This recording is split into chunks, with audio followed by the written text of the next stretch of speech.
Welcome to the Locker, Season 2, Episode 25. I'm your man, A. White. Van House is out of town. I got some cold guests lined up. We got some people that's gonna do their thing today. And we got ROCKIN KY BLUE, Michelle Brown and Jay Hizzle. We gonna invite them in and hold on. There we go. I'm a little new to this apparently. This is my first. StreamYard has done something new, man. Yeah, StreamYard is coming up, man. StreamYard is coming up. They've been very gracious to me in the beginning, but I think if the bigger they get, when they get too big for their britches, I think it may be a problem for us commoners. So, anyways, we got. Let me see how my fingers go. We got Jay Hayes over here, and we got Michelle Brown over here, my golf partner. It's tricky with the fingers, isn't it? Everything's backwards. I know, man. I know. But that's fine with me. So, just before we get started, I know you guys are probably bigger than I am just because I just like to talk about how I feel. You guys really get it in. Like, you guys really get it in. You got your cue cards ready. Jay Hayes got the music and everything on tap. So, we'll start with Michelle. Let us know what your aspect is and what your input and why you got into ROCKIN KY BLUE. Well, actually, about 5-6 years ago, everybody started these little bitty podcasts, and I thought, well, I don't agree with what they're saying. I could do that. So I decided I would start a podcast, which was Big Blue Views. And our big thing then was we were live, so we could take callers as well. So kind of built up that for a while. Matter of fact, I got me a nice, good Rolodex of contacts for people that were guests on the show, which was like really cool. And then eventually you kind of get to burnout.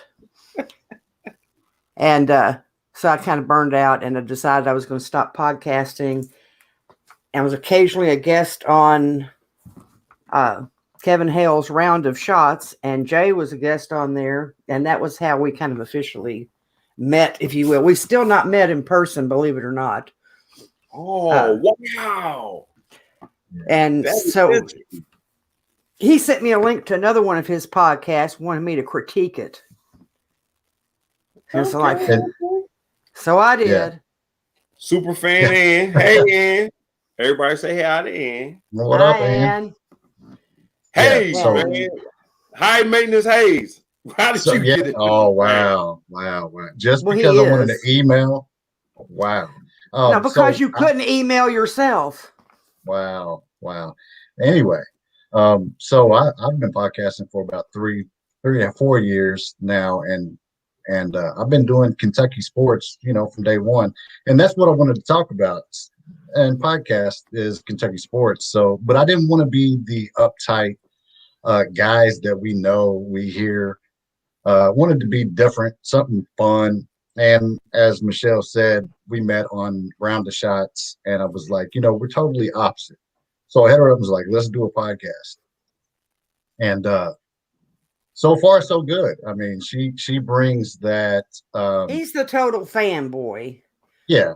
She brings the credential media. Yeah. She brings that, and I bring the fun smack talk silliness. Well, I mean, really already your face is like, but that's how it goes. As you can see, she's always doing me like that, and I mean, typical. But that's I do outside stuff other than Kentucky, but I'm a Kentucky guy, so that's what I do. And he talks about, because the pandemic screwed up my world a lot because I have not covered any events for over a year. But when there's not a raging pandemic, I do cover some events for Cameron Mills Radio. Okay. So, Cameron's going to be on the show as well. But be ready to use that mute button, buddy. No. I'm the host. You obviously have never watched a regular show of The Locker. Van said his point, and the only point that matters to anybody is Van's point. So that's why I'm happy to have people on here where I can sit back. But no, I love watching you guys because you guys are so, just so adamant, and Jay Hayes is into it, man. Y'all asked me to come on the show. Most people asked me to come on the show last minute, and then he got introductions and all this, man, my background story, and I'm like, wow, you act like this was last minute, but you got an introduction. And I apologize for not having an introduction. I was just thrown off by the fact that my guest wants me to email them the link instead of just sending it to them. The link they already have in their DMs, so he has access that's to how the I get link. called out. I get called out on The Locker, really? I mean, this is information you kept to yourself, really? No, Hayes, this is just the beginning. This is just the beginning. Hey, and I tune into The Locker a lot. After this, it's gonna be all praise, man. After this, it will be all praise. But but you guys' dedication to the art of podcast, media, keeping it real. That's why I like it. That's why I like listening to you guys. That's why I wanted to have you guys on. So we just wanted to talk about a couple things. Tiffin Wildcat couldn't make it. He was supposed to join, which is a friend of you guys. I don't know if it's just Jay or for Michelle's as well, but he was supposed to join. And I'm not going to get into his political views, so I'm not even going to get into the details, but he can't join for not feeling ill, health issues, just feeling ill, not anything to worry about. But you can't say vaccine on this show? No, because, man, I work with people. Everybody has a comment if you're wearing a mask, if you're not wearing a mask, if you got the vaccine, if you didn't get the vaccine. Here's the thing, it's science. You can believe in science or not. Science taught us the world is not flat. You're not rejecting that. Wait. Why can't you accept? Well, that's normal. Educated people figured it out. No, I mean, the one thing is, here's the thing. There's an argument between science and abiding by the rules. I'm smart enough to figure out science, and I'm smart enough to know I should abide by the rules. Now, if the abiding by the rules will affect my future or something, then it's a different story. But it can stop me from existing. So it's just too many variables in it for me to really discuss. Is why I don't get involved. I don't think there's a wrong side, but everybody argues it as if they're right. Right. Well, there is a wrong side. The thing is, the side is your rights end where my rights begin. So put the stinking mask over your stinking face so you keep your stinking germs out of my stinking world. It's really simple. You said keep it real, Anthony. I just kept it real for you, buddy. Hey, also Jay, hey, so I'm going to use. I'm going to have to use a mute button today. I've used the mute button on Van one time, and I believe like 110 or 12 shows or whatever. Hey, so I'm going to pull out the mute button because Van Michelle puts it out. Van be spitting that knowledge. I'm telling you. He does, but Van don't leave any. He doesn't leave any room for rebuttal. Like, Van is this one.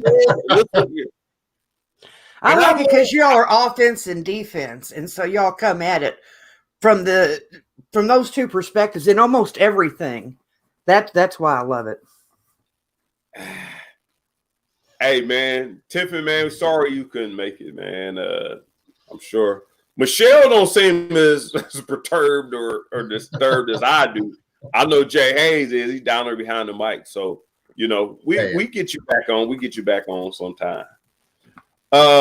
No, you're saying, no, Van is, no, it's not that. Is if I have how can you have a one-sided discussion? If I make my point and this is the point, what's the point of having a discussion? That's why we audition. Van don't know this, but we actually auditioning for his replacement. Oh, wow. Yes. But throwing shade on a Thursday night. You gotta love it. I know y'all would keep it. I know y'all would keep it all the way honest, and this is where I want to get to. Like I said, it's not going to be a lot of me talking because you guys have a great show. I like y'all back and forth, man. If I got to mute one of you, I'll mute one of you, and if I have any input, I'll interject that. But the state of Kentucky basketball, Michelle. Yeah, I'm gonna ask Michelle first. Michelle, the state of Kentucky basketball, where are we at? I don't think that we're nearly as bad as a lot of people think we are. And I don't think we're nearly as in good shape as this other part of the fan base thinks we are. There's a nice middle ground. Cal needs to make some philosophical adjustments. That being the type of team that he recruits. He's always been really guard heavy, but we also know if he doesn't get a true point guard on the roster, that's one thing 2013 and 2021 had in common was not having a strong, true, talented scoring point guard.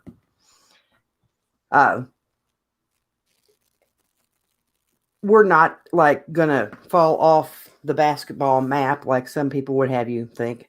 You look at other programs nationally. How many in the last 20 years? How many seasons has North Carolina missed the tournament? Had an ugly season, struggled, looked inept. I mean, even Duke with a couple of missed tournaments and a couple of very early exits. We won't mention Lehigh or Mercer. Kansas having, well, they cheat to do what they do. So we already know that. And they reward the coach for cheating. And we already know that. If you ain't cheating, you ain't trying. Apparently. Well, Bill Self's really trying. Really, really trying. So I think also that Cal recognizes that he's got some changes that have to be made. But one thing to me that Cal has shown since the day he got here is a willingness and an ability to adapt. And he's, he came in, it was going to be all about dribble, drive, dribble, drive, dribble, drive. Well, how long did that last? Season and a half? He gets different personnel. Well, that's not going to work. We can't do that. So he changes things up and he goes for 2 or 3 years with another philosophy. And then it's got to change things again. So he's always been able to adapt. And if you cannot understand that in a pandemic, when you lose 2 months of the preseason bonding that a team gets with practices, pickup games, all that, conditioning, then you miss all your exhibition games where you get to work out a few kinks in a real game environment.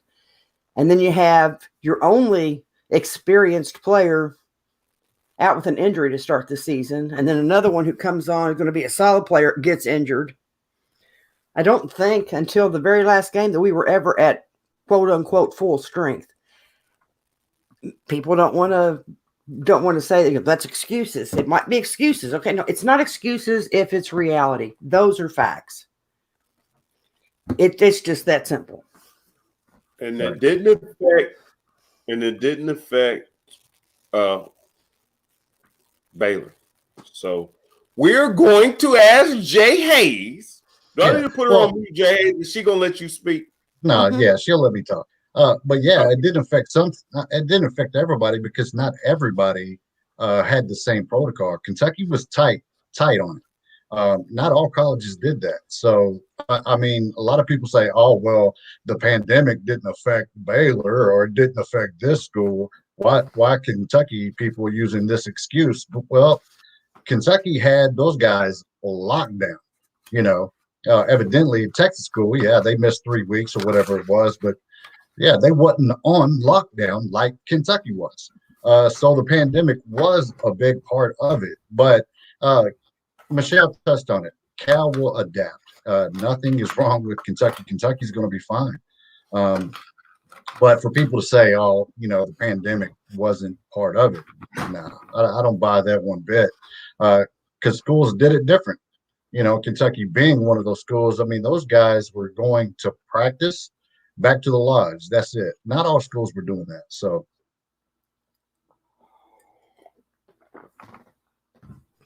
How many freshmen did Baylor have? How many upperclassmen or returning They players did they had a have? bunch of transfers though, so I mean, Even it's so, just, that's college experience. right. That does make somewhat of a difference. We had Miss an Miss entirely new Gosselaar, team. Miss Yeah. Gosselaar, Miss Brown, can I ask you this? If your philosophy is, I want the best talent coming out next year, and I'm going to start them, can you then use the rebuttal that, well, we are young and we are playing against guys who are seasoned, who've been lifting weights for 3 or 4 years? Can your philosophy be, I want the best young talent coming in, and I'm gonna let them go to the NBA, and also use the same rebuttal that if they don't perform, well, we were playing against guys who were stronger, more educated, and more seasoned, been in the college longer. Can you use both of them at the same time? Is that something that's okay to do? I don't know. Let me know. This year, I don't know that we had really any options. I mean, a couple here and there, but for the most part, I think you're performing or you're on the bench. And if you get enough people that stop performing and they get back to the bench, you got to have 5 on the floor at some point. So the bench is a good motivator, not always an option, depending, like I said, on how things are going. I think Cal will hopefully be a little bit more judicious with the minutes and who actually is performing. But we also have to keep in mind, we don't see what's going on in practice. We have no idea who's doing what in practice, who is accepting coaching, and who is focusing on the things the coaches have asked you to focus on. And if you don't play defense, Cal's not going to give you a whole lot of time on the floor until you decide defense is a priority. We know that with Dante Allen. And how many? I was going to let you guys have the show, but I got a lot of questions. Jay Hayes, I know that's your partner over there. I got to ask. She says Dante Allen couldn't get on the floor because he wasn't. I only know one, maybe 2 people I thought were really getting down out there playing defense, and that's Jackson and Obi's little brother. Yeah, Those only people like everybody else was getting beat. Everybody else was getting beat. I feel like Mintz was pretty strong at times too, but Dante Allen, I mean, there's no question about it. He can shoot lights out. But if you don't play, I mean, if you score 10, you give up 20. I mean, we can't do that. I mean, that's a loss. So he just needs to work on learning defense, at the D1 level. But the kid's going to be great. But Michelle said it. He didn't play no defense, and fans were just play Dante. Even some of the media were saying play Dante, play Dante. I'm like, this is the same media that doesn't answer questions in post game about a sport that they're covering. No.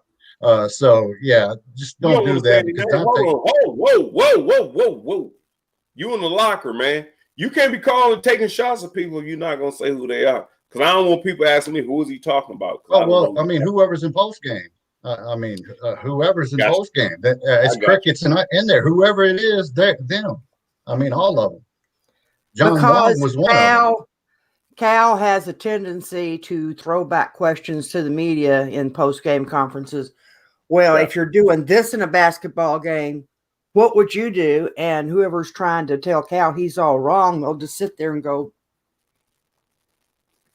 But they tell Cal he's all wrong in their article. And their articles that they write, they tell Cal's wrong. So why not do it to his face? That's even worse. I mean, there's a reason I keep my mouth shut in post-game press conferences. That way I can't be told I ask a stupid question. And I'm not saying all of the media, because there are a lot of good Kentucky media out there, but there's a lot of shitty Kentucky media out there as well. But the Dante thing, they played that to death. And Cal doesn't play Kentucky guys, and they beat that to death. He wasn't playing defense. We didn't see practice, like Michelle pointed out. I mean, there were things, and just Kentucky. It's Kentucky being Kentucky, and that's where we're at. But as far as this year, it was a failed season, and it's not.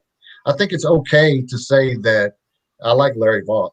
Uh, I think it's okay to say that um, that Cal will be okay. I mean, and he's not above critiquing or saying this was a failed season. Now, Hold on, didn't you, pandemic. Jay? Okay, wait a minute. Anthony's got a question coming. hold on, real quick. I think you and I are on the same page, Michelle. But you said that he's not above, but you said that he deflects a lot of questions, and that's a lot of fans just want to know. Hey, we didn't succeed. I don't know if you watch football or not, or watch my analysis or my feedback on what happened in football. I said 3/4 through the season, I think Darren Henshaw has to go because all the problems were focused in on the quarterback position. I don't think that Grant had to go. Now, I do realize that the quarterback coach and Graham or the Grant and Henshaw may have been really good friends, and a lot of people don't want to fire, so they will both leave together. But I thought Grant has always devised a plan, no matter what personnel we had, no matter what injuries we had. But last year, the one position that I don't think stepped up to the plate was the quarterback position, and you could say the receiver position, but they were both correlated. But the receiver coach was a brand new coach in the COVID. So when they fired him, I was like, that's no surprise. I don't think Grant had to go. But a lot of times, if you're close friends with somebody, they're not going to fire their friend. They will both go together. So I am saying that to say that in basketball, it should be the same thing. Like you really have to understand really what's going on if you want to. Well, the thing that got me was, and Cal does this a whole lot of the time, that he'll say, I've got to do a better job of coaching. I've got to do a better job of communicating this. I've got to do a better job of teaching that. And these kids are working hard. And so it's down for me and the staff to find a way to get through to them how they've got to buy into what we're teaching. So they're saying, well, Cal's, deflecting everything from the players. And then when he said something that was honest, I believe this was about Ware's injury, wasn't it? Or what was the honest thing he said? Clark's injury. When he was saying that Clark, he's still limping around here, but the doctor says okay. So I mean, what's what? So he's kind of he's telling you what he knows, and then everybody's going, well, there he goes, throwing the players under the bus. If he didn't say anything, he was covering up. And then when he says what he knows, he's throwing a player under the bus. So there's people there that no matter what Cal says, there is going to be somebody that's ready to pounce on him and try to make him out to be the villain, no matter what. Yeah, I think that here's the thing about it. And this is where I don't want to get you guys thrown under the bus at any means. So rocking KY Blue, Kentucky Blue has nothing to do with my thoughts, what I'm about to say right now. I have played the game.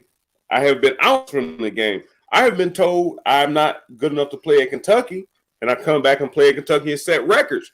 My whole point is this.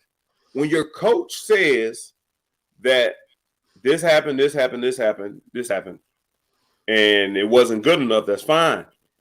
And the reason I brought up the whole Henshaw and Grand thing was, you tell me, well, they're running cover two. Our receivers aren't beating the corners. Well, you have to tell me. You don't have to. You have, and Cal has that luxury. He does not have to explain to us why.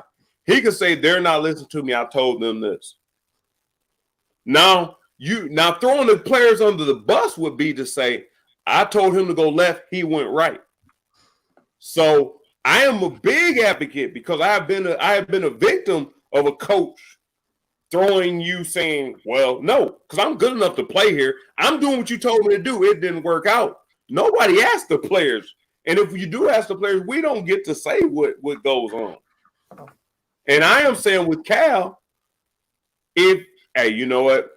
I don't maybe Askew wasn't ready. He shouldn't have said that. He should not have said that. That's not appropriate. But I do believe he should not have left Askew in that position that long to take the beating that Askew have taken. And that's the route he took. You know, he didn't get Cunningham or some of the other guys he tried to get, but just explain to us, well, this is what we tried to do. And that's why we didn't get it. But he's above that, and he doesn't have to do that. And this is not a slight, and I'm not disrespectful. He's earned that respect. But if you want Big Blue Nation and some of us educated followers to follow and support, then we have to know why we're supporting you. You can't just say this didn't work out and because of he didn't say do what I told him to do. Well, what did you tell him to do? So I understand what both of you guys are saying. I'm just saying, give us a little bit more to go off of on why this didn't work. So going forward, we will know. But I don't think he's going to do it. I don't think he's obligated to do it. And honestly, I don't think he really has to. I mean, he's at the position. I don't have to answer to anybody.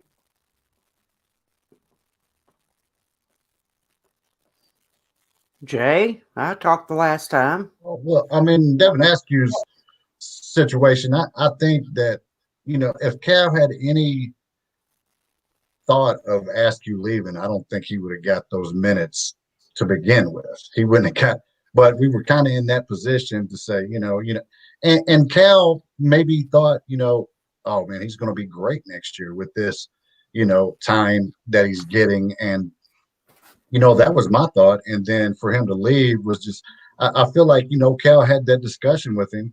Me and Michelle talked about it. That said, look, I got who's coming, not necessarily recruited over, but minutes are going to be hard to come by.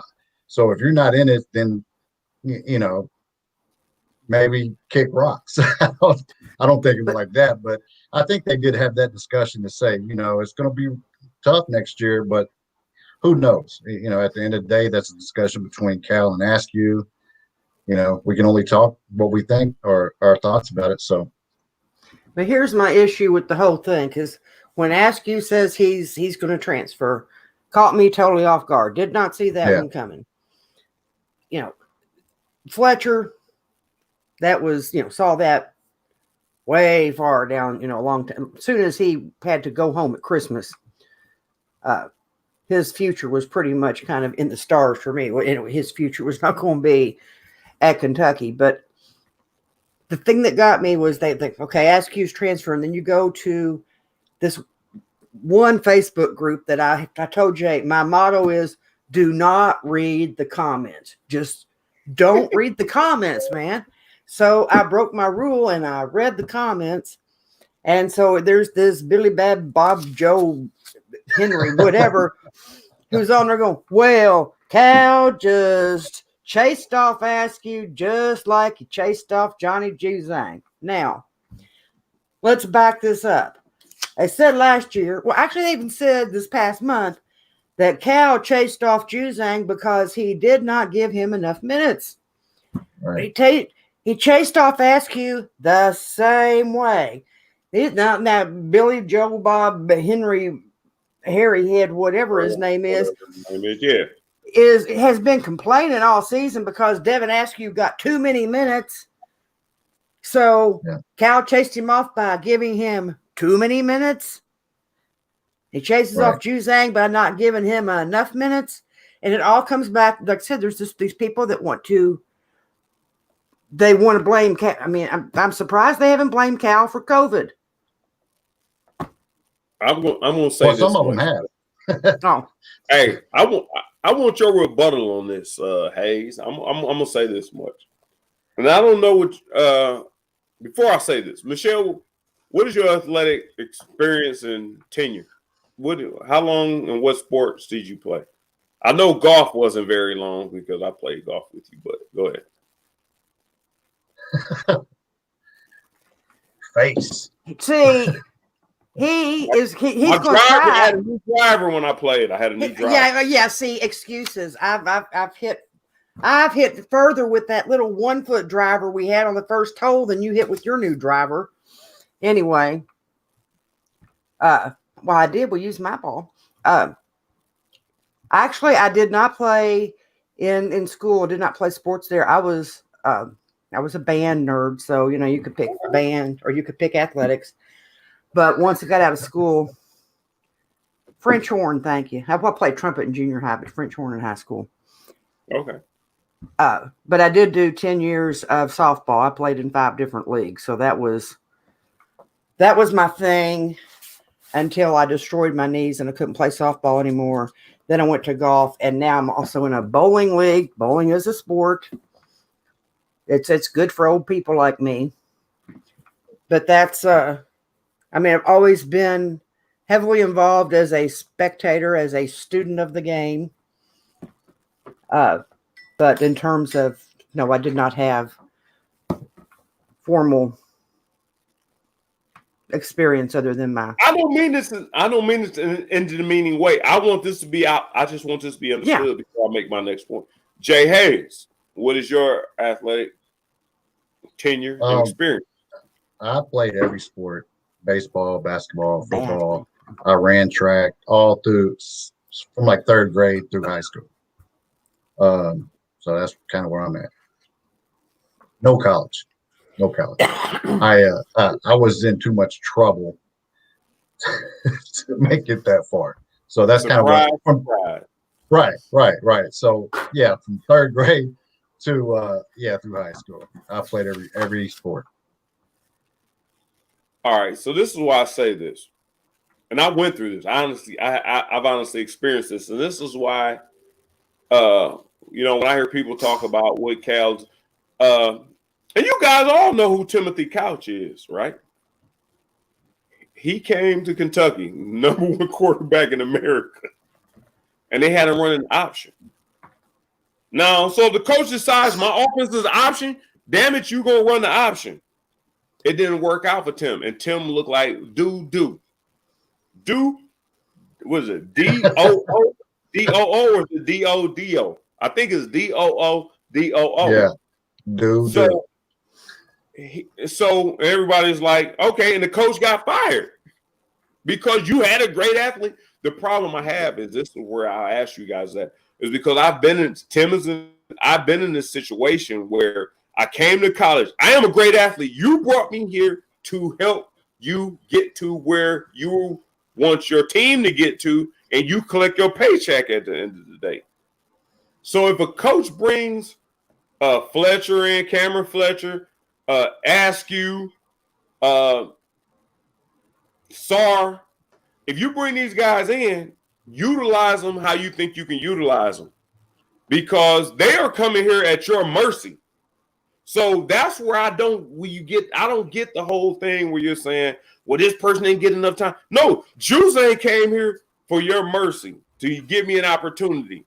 Okay, maybe y'all feel like he gave him enough. Maybe he didn't. Juzang don't feel like he gave him enough. And Juzang showed somewhere else, as Kyle Wiltshire did as well. And I'm not beating up Cal. All I'm saying is it may be Cal's staff, and maybe Cal. I think Cal's loyalty to one and done and the guys who come here aspirations go to the next level. At a certain point, you got to let them know. And I have Coach, I'm not about to lose my job on your ass. So listen, I need you to do this, this, and this. If you can't do this, this, and this, then I have to sit you on the bench because I have to pay my mortgage every month. I have to collect this check. And then go, hold on. I'm going to let you talk, Jay. The other point is this. When y'all talk about kid from Kentucky. Dante Allen. He saved us in Mississippi State. And in the damn last game we played in the tournament, he was the go-to guy. We understand he can't play, but he's the one who kept us in the first game that stopped our streak in the play. So I'm saying, I'm telling you, I've been in these situations before where, and I mind you, I came to Kentucky when they were 1-10 in football.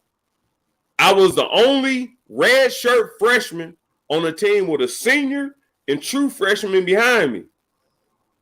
And they were trying to find out who can do what. Obviously, the senior couldn't do it.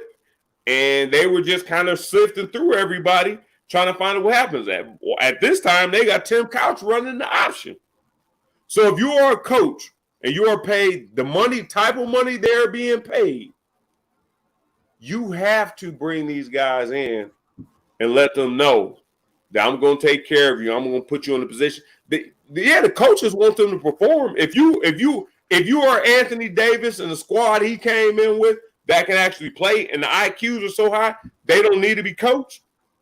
Yeah, you're going to get the – but if guys are coming here thinking, hey, I want to make it to the next level, hey, coach, I want you to, to get me where I need to be, I'm not sure if that's happening. Go ahead, Hayes. I definitely feel that. But at the same time, where's the love for Cal for the 1 year that he did having them players, getting them ready for them to go off and have success? Where's the love at for that? Where's the love at for Johnny Juzang practicing against a bunch of 5-stars for that year? Yeah, he didn't play that much, but for that year, he practiced with a bunch of 5-stars, goes to UCLA and does his thing because he's the man on that team. He gets to shoot 20-plus shots. On a team that has a bunch of 5-stars, you're not getting 20-plus shots. I mean, that's just the way it is. But, I mean, you have a great point there. I mean, and you would know you were a student athlete. So, I mean, Michelle, what do you think? Well, just like I told you the other day, love Johnny Juzang. I loved him. Yeah. Let's remember his season here. Everybody knew he's the shooter. Cal needed to get shooters. We heard that over and over and over. Yeah. Johnny Juzang's supposed to be, the dead-eye shooter. He is the answer. And then he'd get in the game and he'd promptly brick up 4 or 5 shots and not play defense. So he'd go and sit. Somebody else, quickly comes in and makes the shots. And everybody, and I remember this so clearly on Twitter, people like, well, why did Cal put Juzang on the floor anyway? He's not a shooter. Cal doesn't know a shooter if it hits him in the side of the head, So he pulls him out, and then when Juzang transfers, well, Cal didn't play him enough. Well, you got mad when he did play him. Right. Like I said, it's just like no matter what, there's a certain group of people Cal will never win. That doesn't mean he's above criticism. It doesn't mean he hasn't made mistakes. There's just a whole lot of you got to nail Jell-O to a tree to please a certain section of the fan base. That's all I'm saying. You got to see the practice too. You got to see what's going on in practice to really even speak on it. Like, why is he? Well, I mean, if you saw practice, he wasn't doing that great, then you would know why. And we don't see those things. So, but Cal was one of the guys that supported Juzang. He was one of the first people to get approved for the transfer because of Cal.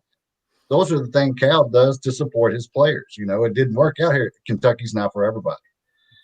But I know one thing, the year that he spent here and Cal Wilcher, that they spent here, they go, if they leave, they go off and do great things. I mean, so that Charles has to Matthews. count for something. Charles Matthews at Michigan, yeah. Hail to the victors. And everybody Hail knows. to the victors. Get the tune right. You know that. Michigan. I know. I know. Go ahead. I'm sorry. I didn't mean to. No. But yeah, so I mean, I think people should give Cal a little more. This year was a failure. We know that, but and he also, had major coaching changes this year too. That a lot. Yeah. I mean, I'm not saying that Kenny Payne did all the coaching, but Kenny Payne had a huge impact on the bigs. Right. I think you get a different. I think you get a different season for Olivier Sarr if Kenny Payne is here. Yeah. And there was no hands-on. At some point, Orlando.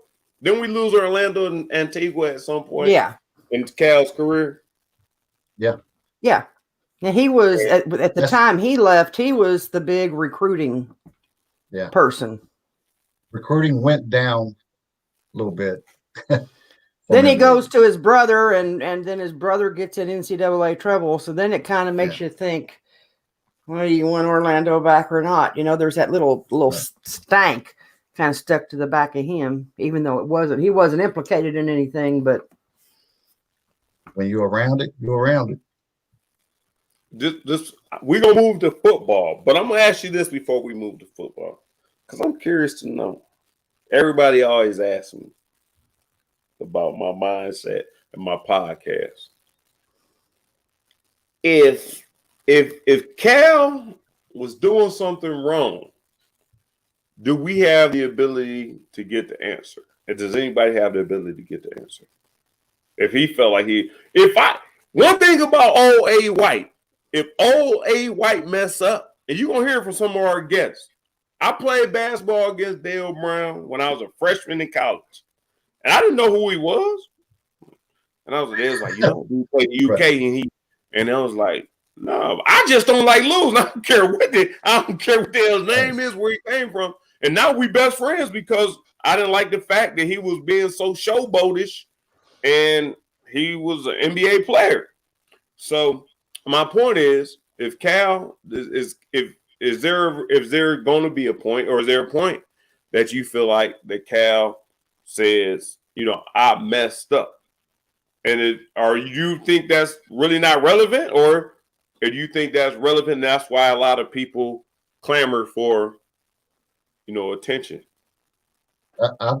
Cal does that a lot anyway already. I mean, he's constantly, it's on me.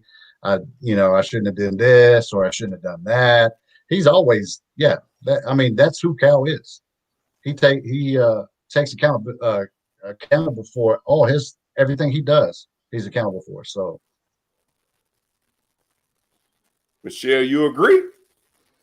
Well, yeah. I mean, I don't think that there's some people that's never going to think that he is open enough about what goes on, but I still think he takes accountability because we don't have a right to know every single thing. We just don't. That's true. That's absolutely true. Yeah. So I think that he tells us what he can, and I do think that he does take a lot of accountability. And I also think he dances around a whole lot of questions in press conferences. You can ask him, okay, so why did you put Keon Brooks in on that particular play? And Cal will say, well, we wanted to have fish the other night, so we went to this one restaurant, but their fish isn't any good. So we went down the road and we got us a hamburger instead at another restaurant. And so that's what, a lot of the guys eat. They eat hamburgers. And that's how come that we made all our free throws. I mean, he should just beast mode the Kentucky media. I'm just here so I don't get fined. And every time they ask me, so Right. He's got some great, like I said, it's fascinating to listen to his answers. You don't know what the question was, but he's got some fascinating answers. Michelle has answered a question by Cal before, though. He did. He couldn't remember the phrase. It was at media day, and he was trying to remember the phrase, "Don't throw the baby out with the bathwater." Okay. And he was something about don't throw the water with the baby. And I kind of look like facepalm, like, oh no, you're going to butcher that. And we're in the media room at Memorial, and you know how tight that space is. And when you've got, 90 people shoved in that room, and just so the angle happened to be where Cal could look at me, he goes, well, what is it? I said, don't throw the baby out with the bath water. Yeah, repeat that for us. And I was like, oh my gosh, everybody's going to be. I've made it a point not to say anything in any kind of media event, but I did. That will no COVID cough, I hope. Anyhow, here we go. We're going to the sport, as Larry Vaught would say it, in a football state. We're going to go to football. So did you guys get a chance to look at the numbers on the UK Pro Day? Yes. Or if you guys feel, and I'll give my insight. I'm gonna give my insight after you guys, because obviously I've been to the combine and whatnot. I know what it takes. But who do you guys feel like help yourselves? Who you guys personally has nothing to do with combine on play of play? Who you guys rooting for? The first question is, who do you think helped themselves or hurt themselves? The third is, who do you feel like, or who do you want to see? Who do you want to see succeed no matter what? Without a doubt, Jamin Davis, my word. I mean, we knew it. We saw it in the season. But just like some of the NFL draft guys told him, it's like, we thought you were like 4th or 5th round material, and you're looking like a possible 1st round now. So if you want to talk who helped themselves, he did. I mean, just absolute monster, and the numbers he put up were like absurd. Who hurt themselves? I'm. No, you don't. No. You don't have to talk about who hurt themselves. My whole point was, if you feel like that you want to talk about somebody who really helped himself or one or the other, I know I don't want you to find somebody. I really want to see Quentin Bohanna do well. Him showing up at the right weight helped him a whole lot. Him showing up at the right weight helped him a whole lot. So I think he helped himself just by showing up at the right weight. His number ain't not bad at all, but him just showing up at the right or a decent weight. Well, that's the guy you were hoping for. He did do that much.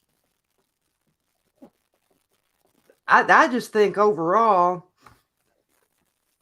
that the nation got a different view of Kentucky football at this particular combine, because I keep thinking they're thinking this has been 1 or 2 players.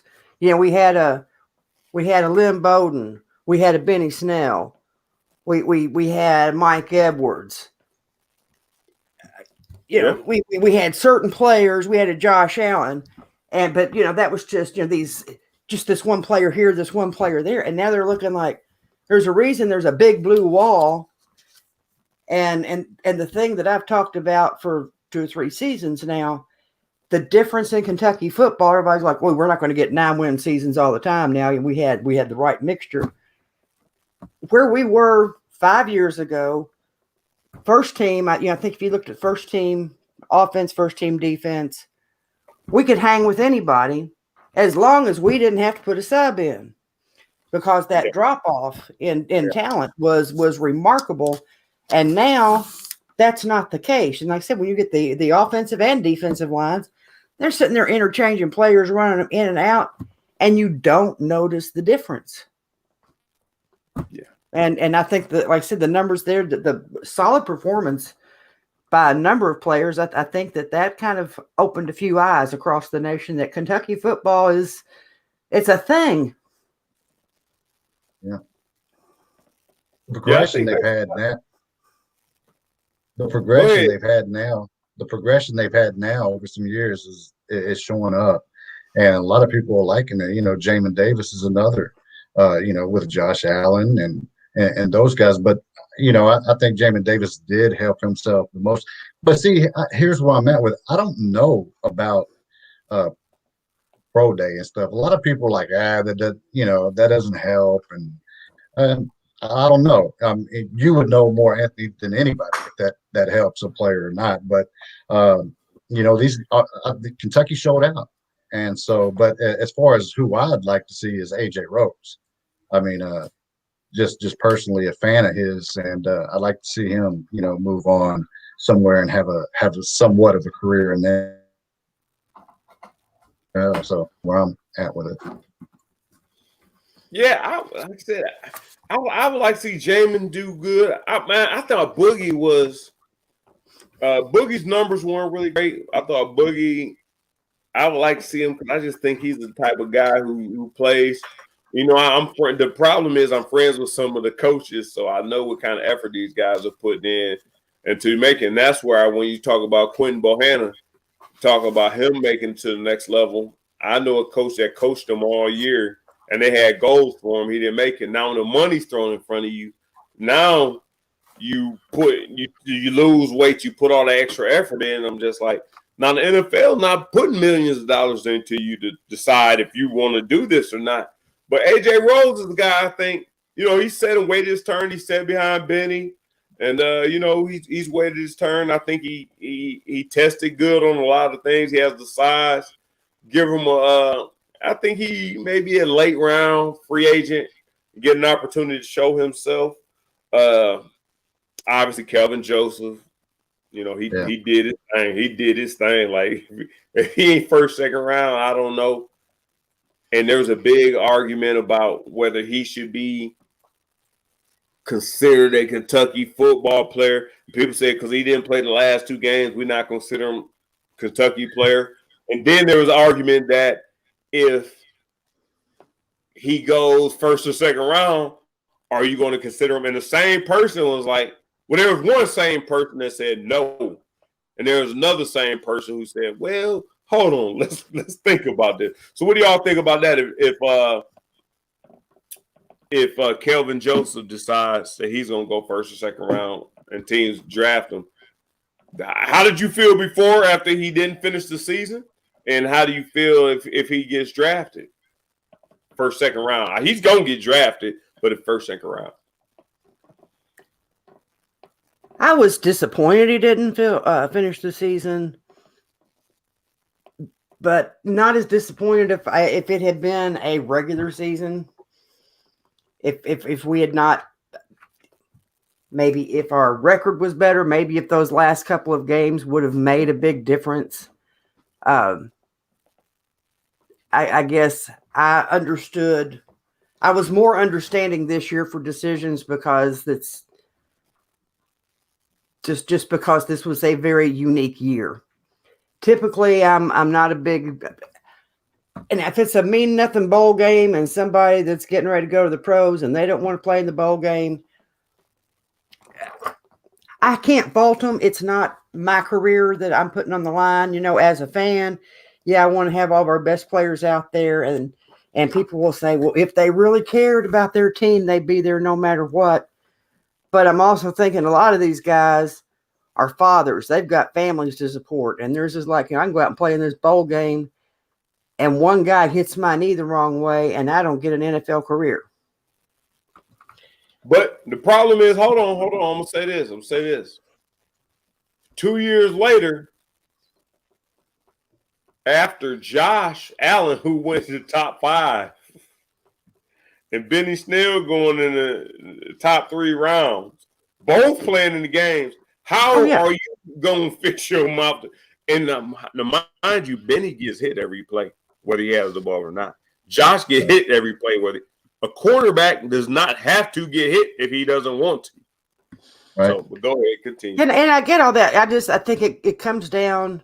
It's an individual decision. Like I said, I don't know what all that particular person is, what they've dealt with for years and years. Like I said, we know Benny's story. We know Josh's story. We know they're all about heart, effort, team. And you just knew there was no question. And they had their entire careers invested at Kentucky. Kelvin Joseph, as you pointed out, did not have a full career there. So, and I will tell Jerry hi. He's not on my chair. My cat normally jumps up and is sitting right here, Anthony. In case so yeah, he's internet famous now. Yeah. So I can be disappointed when these people don't play, but I'm not going to be highly critical. Right. I was disappointed too. But I can't knock the hustle. I get it. So, I'm still rooting. Hey, get your money out. It doesn't bother me. As far as being Kentucky, he came here, played. I don't think he didn't rep. Even when he in the bowl game, he was nowhere to be seen. I mean, like the guys that sit out in the games, they were still rooting their team on, like, oh, good play. Good. He was nowhere to be found rooting Kentucky on. So I don't know why really Kentucky should root him on as far as that goes. Now, as a person, root him on to get that bag. That's what we do. Go get it.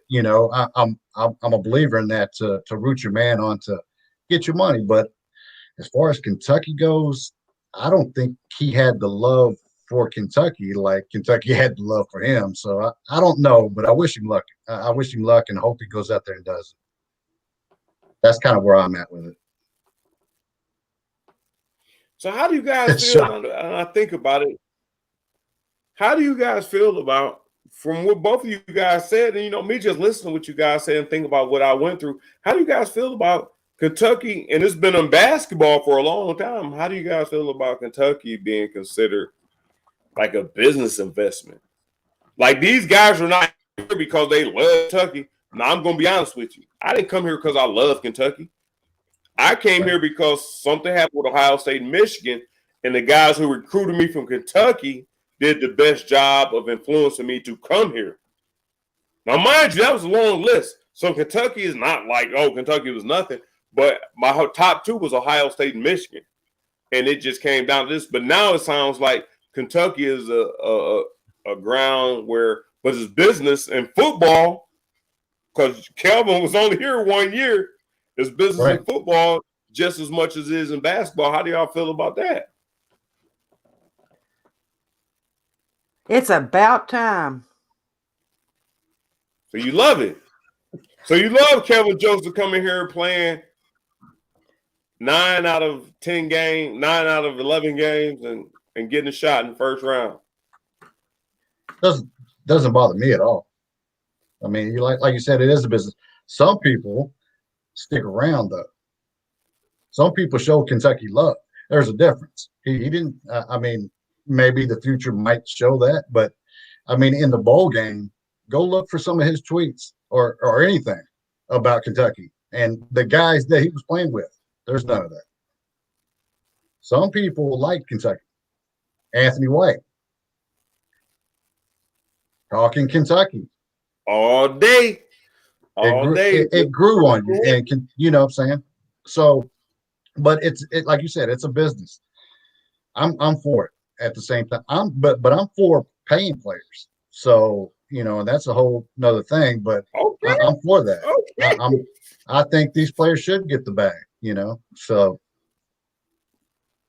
Okay, I'm all good with that. I'm all the way good with that. Last thing before we get up out of here. Got a new offense coordinator, new offensive line coach. RIP, my man John Slarman, Slar Daddy.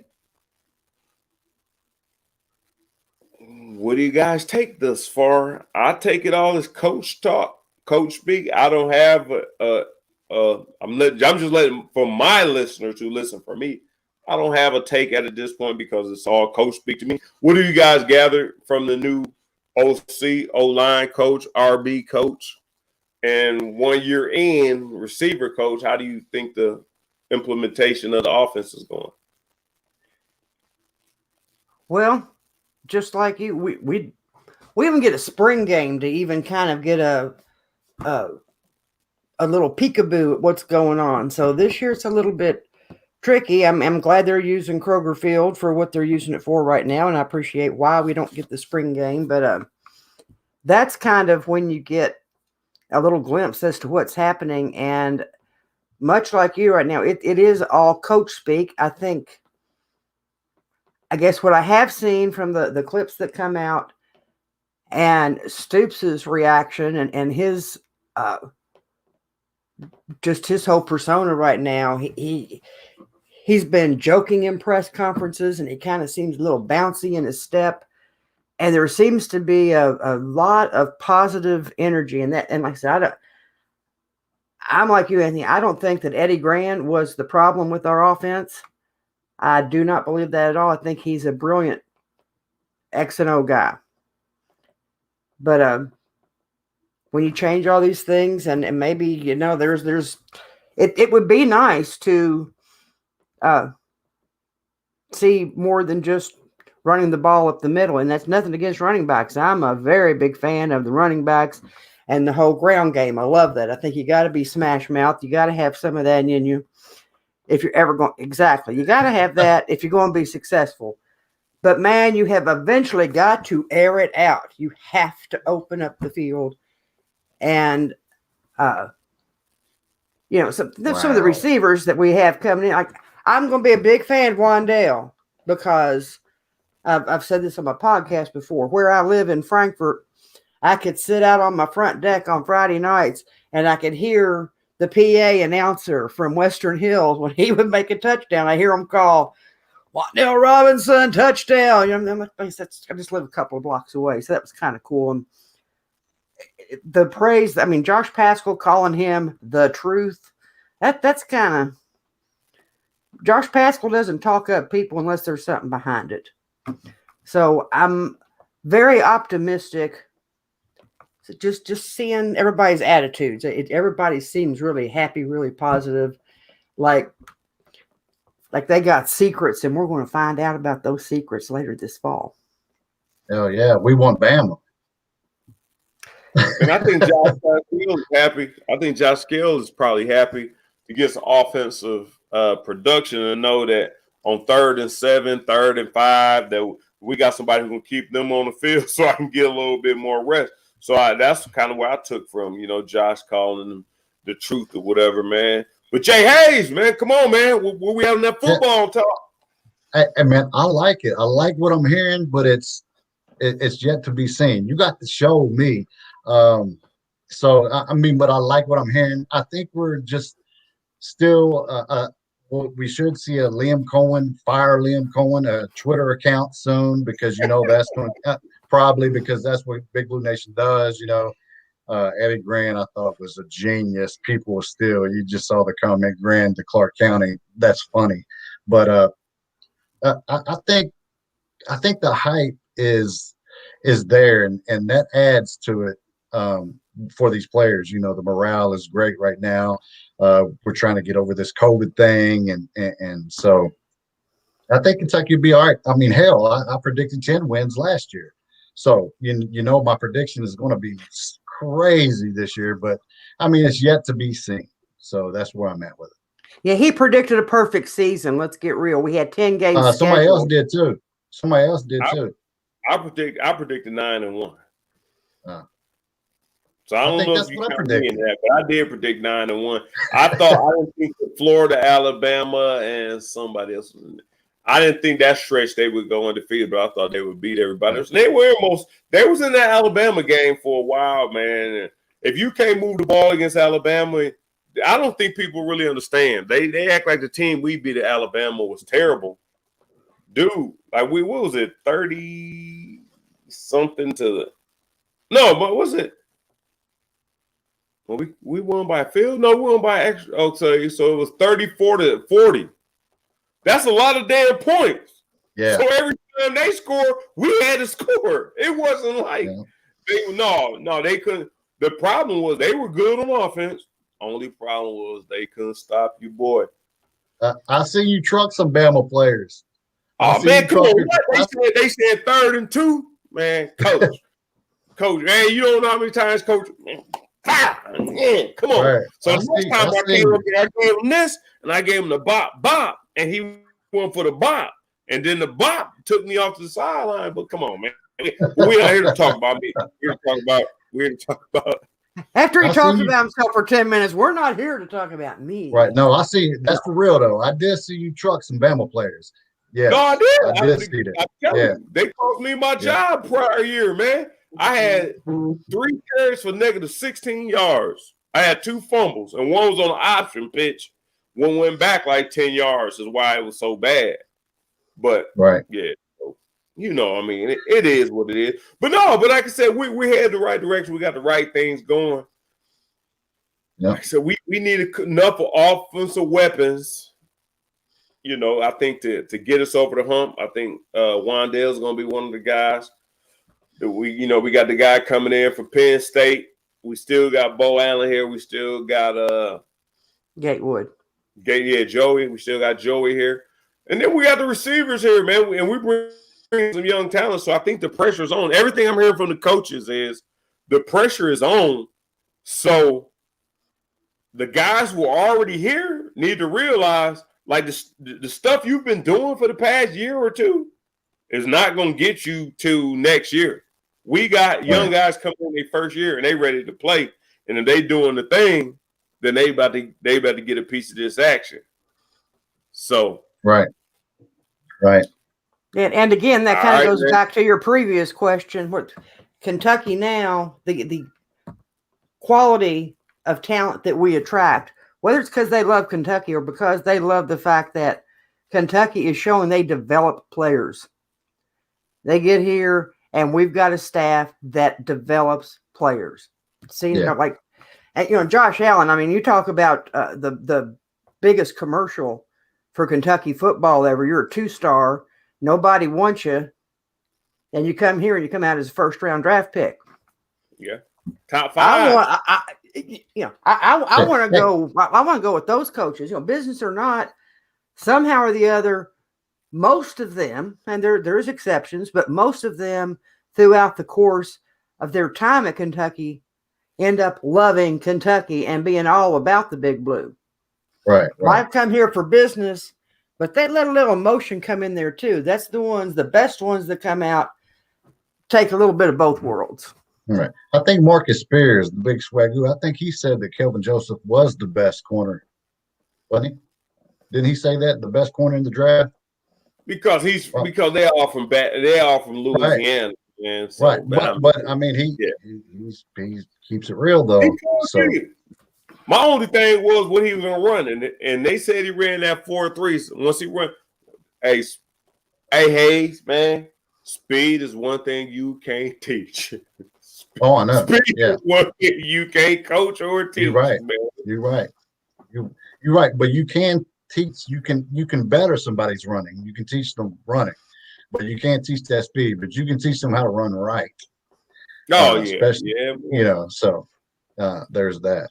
Just like in basketball, you cannot teach somebody how to be 7 foot tall. Right. No, my thing is blocking teach them shots. how to be effective as a 7 foot player. Always, the timing, blocking shots, timing. You can't teach that. Isaiah Jackson was all over it. I called him a lottery draft for everybody. Everybody's like, who? What? Thank you very much, Michelle. Did I or did I not? You did, but I mean, like one thing you get right out of 6,000 that you get wrong. Whatever. I'm always right. That's what's up. We've got video evidence of his wrongness. We've got Twitter evidence of his wrongness, but that's neither here nor there. And by the way, this is totally off topic, but volleyball starts next week, NCAA tournament. And Kentucky got the overall number 2 seed in the tourney. Who's number 1? Florida? Wisconsin. Yeah, we beat Florida. I mean, Florida came in second in the conference. Yeah, we were number 1 in the conference. Yeah, we beat. Okay. Yeah, it's a 4-peat we had. That's what 4th year in a row we won the conference. But the thing that really stinks, number one, they announced today they're not going to have any announcers or coverage media-wise for the first 2 rounds of the volleyball tournament. Yeah, no. That has got to be. That's got to be the stinkiest. Get no commentators to broadcast any of the matches. No, none. Did y'all tell them y'all were rocking KY Blue? Did y'all tell them who y'all were? Did y'all say Michelle and Jay? You'd think that'd be enough, don't you? If you put my name in it, we're gonna get the kibosh. Fax me their number. I'm gonna give them a call, man. Fax me their number. I'm gonna give them a call. They announced that nationally. Call y'all and tell y'all they needed credentials. Well, I said it's not. It's like they're not issuing credentials. Period. It's not like they told me. Hey, listen. True story. This is a locker. True story. True effing story. True effing story. I'm in Lexington, Kentucky. I'm Anthony White. I'm hanging out at the bar. Bales, maybe? I'm hanging at a bar down in Lexington, Kentucky. You know who I run into? Timothy Couch. Timothy Couch, hey, what's going on, buddy? I said, what's going on? He said, we going to McCarthy's. I say, oh, I'm not going to McCarthy's. I don't think they serve my kind there. He said, man, come on, man, you and me. I don't want to be with you. I just want to be respected. Come on, man, we going over there, man. Fuck it. Oh, I'm sorry. Well, this is my show. Anyway, so come on, we going over there. I say, all right, so we walk down the street. And it ain't far because we're through the pavilion. We go to McCarthy's. We go in there. The dude says he can't wear a hat. And I'm like, I'm going to take my hat off. I told you, I want to go. And he was like, he whispered something to him. Okay, he waves everybody in. I keep my hat on. So we go in there, we go to the bar, the first bar to the left. We go to the first bar to the left, and I stand back in the wall. I still got attitude the whole time because I know I'm not supposed to be here. I'm too old, and I don't think I fit in. He goes to the bar, orders drink, boom. He comes to me back at the wall. What do you want? I said, I want cognac. And I said, no, she asked me what I want. I said, I want cognac. She said, we don't have any cognac. And I raised my hands like, see, man, you done brought me where I was in my comfort zone. Whoop-de-whoop-whoop. I go back to the wall, and he goes like this. He says, hold on a second. I'm like, go back to my posture. He comes to me with a snifter, not a glass, a snifter of cognac. And he said, man, here's your cognac. You want a cognac? I told you I'd get you cognac. And I said, what the hell they told me they had cognac. He said, you ain't asked the right person. I have no idea what. I do know because I asked him later what happened, and it wasn't just a regular shelf cognac. It was a more expensive cognac. But if you want to get things done, things get done. I guess that's my point. Well, they tell me hell no. They're like negative. So yeah. But Michelle. What? Yeah. Yeah. No, Michelle's always open. But yeah, Michelle's like, yeah, you gotta be, yeah, no, it's a no for you. So I'll be podcasting. Well, that's all I really want to say about that. But no, I want to say this before we go, man. I enjoy you guys' show, man. I enjoy what you guys do. You stay informed on all aspects, female, all aspects of sports. You know, we just kind of give our perspective, you know. And I don't want anybody to agree with me. I just want you to be able to say what you have to say on our show. But I want you guys, before you go, because I enjoy listening to you and watching your show. You individually, Michelle, you let us know your give us your handles on your social medias, because I think we may only be associated on 2 social media platforms. I don't know how many you have. And then at the end, you guys tell us where you guys can be reached at ROCKIN KY Blue. Well, I'm at Forever Big Blue on Twitter. That's the word Forever Big Blue, all of that together. No spaces, no numbers, nothing special. Forever Big Blue. I am Michelle Golfs a Lot, Michelle with 1 L, on Instagram. I don't have TikTok, Snapchat. I'm too old for this stuff, man. I'm telling you, I think y'all be excited. I got Instagram and Twitter. I mean, I do have Snapchat, but I haven't snapped anything, whatever that is. Anyway, there you go.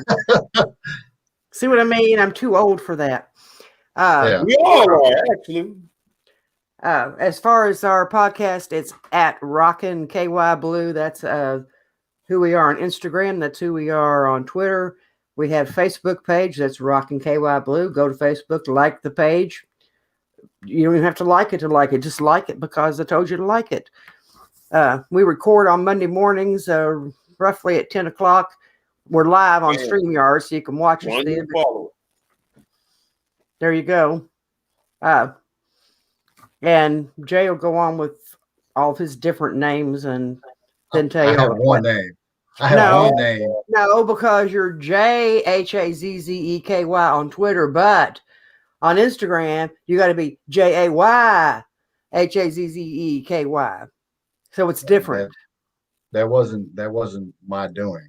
That's Instagram's doing. Someone already had that. So, but yeah, I am JHAZZEKY. It's different. on Twitter. And his name's not even Hayes. And it's not Jay. Right, so, right. I mean, you know, because he's a big fraud. What I'm saying is he's a big. Go ahead, man. I got the mute button working. Go ahead, man. She's got cards, man. But yeah, I'm on Instagram and Twitter. Facebook is more. I mean, I do Facebook, but we have an account on Facebook. I only follow people like people I talk to on Facebook, family, friends. So Facebook's out. But Twitter, yeah, follow me. I'm a load of fun on Instagram. Also, yeah, so Michelle told you, we do Rockin' Kentucky Blue on Monday morning. That comes out Tuesday for the podcast, wherever, iHeart, Spotify, Apple, wherever you get your podcasts. But I also do Instagram TV series with podcasters all around the world. So check that out, Jay. That's it's comical as hell. You enjoy that. But yeah, and I will be starting a new podcast. It's a brother podcast to Rockin' Kentucky Blue with JD Hall as well. So check that out. It's called Religiously Kentucky. And we're going to start a blog as well soon, whenever I can get people to put some work in. It's hard to do. Why don't you email me the link, Jay? But no, we're gonna come up, and then we're just trying to do it as one credentialed media member and one crazy fan. Myself, I just like having fun with it. I disagree with a lot of people, but I don't really. A lot of Kentucky media I don't like, but there's a lot that I like as well. But it's not Jerry that made serious. his appearance. I don't want you to miss this, Anthony. This is Jerry. Yeah. What's up, Jay Jizzle? Jerry canceled our show one morning. It just happened to be at the very end. Yeah, he likes to jump on the desk, and he jumped on. He got the mouse, and the mouse was on the exit studio. Oh, okay. Yeah. Okay. Yeah. So Okay. that's what we do. We have fun with it. Good to see you got you and JD Hall got stuff going on. JD Hall was supposed to be on here with us. Like I said, I'm not getting into health. It's science. But he his arm was hurt. He took the shot or whatever. He took the shot and he had an adverse reaction to it. So he didn't make the show today, which is fine. We'll get him on at some point. We get these guys back, man. I love this show, man. One thing Jay Hayes did say, man, load of entertainment, man. Not only is it entertainment like me, like Van, I can't get a word in edgewise because Van says what he says, it sticks. Me, I say stuff that people don't want to hear. You listen to them, man, they will tell you what's going on, and it is hilarious. They will make it the funnest. Hey, not only are they giving you the news, they give you in the funnest way possible. So, man, check them out on Rockin' KY Blue, man. Check them out on Rockin' KY Blue. I don't really tune in to y'all personal accounts very much, but I don't know. Maybe y'all personal accounts are off the hook too. I'm just advocating for Rockin' KY Blue right now. My personal account has been pretty low key this year. Kind of like don't read the comments. It was kind of like on Twitter, don't make a comment, because I just, this year was it was a tough year, and I was fine to make comments about the weather, post occasional pictures of my grandson, who is the cutest little boy in all of the land, and there's, I'm sure everybody's got some cute kids out there, but they don't compete with Sci Guy. So, and on Facebook, I post a lot of puns. So, but yeah, I'm a lot of fun on Facebook, but you do get more stories, and I'm hoping as the COVID clouds clear away and we get more normalcy back in our worlds, then I can be a little more fun on social media again. And if you're planning on like a certain time to stop a podcast, Michelle's not the one you want to do it with. If you stay an hour, it's going to be 120. I promise you. Hey, and that's where we're at. But it always comes out with some good stuff. Oh yeah, I will say that. We deal with these folks, always good stuff. We don't deal with nothing but the real in here. Like, we don't deal with nothing but the real. And we occasionally get guests to come in on our shows. We had a real fun one a few weeks back when Mike Corsi came on. That was a happening show, and of course it went over an hour. But man, what I got to do to get them big time guests? I ask people to get on there. They ask me 1,000 questions, and they ask me to if I send them a link, they ask me to email it to them like they can't email it to themselves. Wow. Man, I tell you, there's some lazy people out there. They can't even do click. Won't let it go. Well, it was like insane Wow. that you asked. Well, I mean, I've had problems. I mean, you should have known that there was Oh, a No, I reason. mean, you for had that. access to the link, and you had access to your email. In the Wow. time it took you to type, email me the link, you could have copy, open up email, and it would have been there. What part of I'm having issues with my stuff that you were not getting? You said it's because you didn't have social media on your computer. And I'm having issues with my here we stuff. go. There was a reason You for give it. him too many minutes, you don't give him enough Hey, minutes. Jay Hayes, man. Hey, I understand how it feels to have and I'm not even married, like a non-supporting co-partner, host, or whatever you call them. I understand how I have somebody who doesn't support you. I understand. It's hard. It's hard out If here. he wasn't wrong all the time, it'd be easier to support him. Hey, man, it's hard out here in these podcast streets, man. It's hard. It's hard out here. But no, Michelle's great. We give each other hell, and that's what we do. And there are a lot of great Kentucky podcasts out there. You know, I tune into your show. You know, it's from the point of view of athletes, and I love that. And I tune in.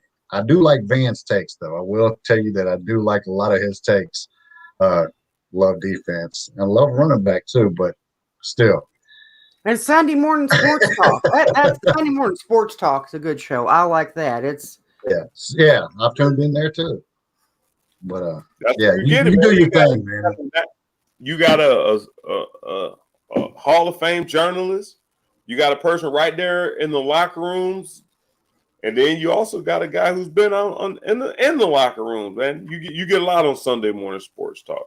Check it out. Yeah. And as Lacey will tell us for the third time this show, Larry Vaught rules. Well, see, I will give credit where it's due. All love. Larry was one of the first guests that I got on my original podcast. I figured, well, he's not going to be on my show, and yet you ask him, and he said, yeah, and he was always gracious. He ended up being a guest on my show probably 10 times over the course of 4 years, and he keeps it real. I love that. But the first time I got to cover a Kentucky basketball game, I'm scared now. I show up at Rupp Arena. I have no clue what to do. I have not been a media person for any event. And I show up and I walk in, and Kyle Tucker and Larry Vaught came in about the same time, and they both had been on my podcast, and I had not met either one of them in person, but I met them at that game. And Larry said, well, what do you need to know? I'm like, what do I do? Where do I go? I mean, how do I not look like, like everybody's staring at me because I look like the idiot that doesn't know what they're doing? And Larry's just like, you walk like you belong here, act like you've been here before. There's where you get your media handouts. That's where you get your soft drinks. And this is how you get to your seat. And gave me the whole thing. And he didn't have to take time to do that. Right. But he did. And that's something, like I said, now, I mean, when I see somebody new, I make a point to do that, because that's this is what Larry Vaught did for me, and this is what I'll do for you. I think you pay it forward. And Larry's a Kentucky treasure. There's just no other way about that. I like Larry Vaught, but he won't follow me on Twitter. So, well, because you're so long. Right. I like Larry Vaught. I like Jamie Vaught as well. I've read his book. So. Oh, Jamie's a sweetheart. Now I sit by him at a lot of events. He's my good buddy. Well, Larry hasn't been on my show. If it makes you feel any better, Jay Hayes, Larry hasn't been on my show either. And I work with him. I've been working on Sunday morning for 15 years, so he hasn't been on my show. So, have you asked him? Huh?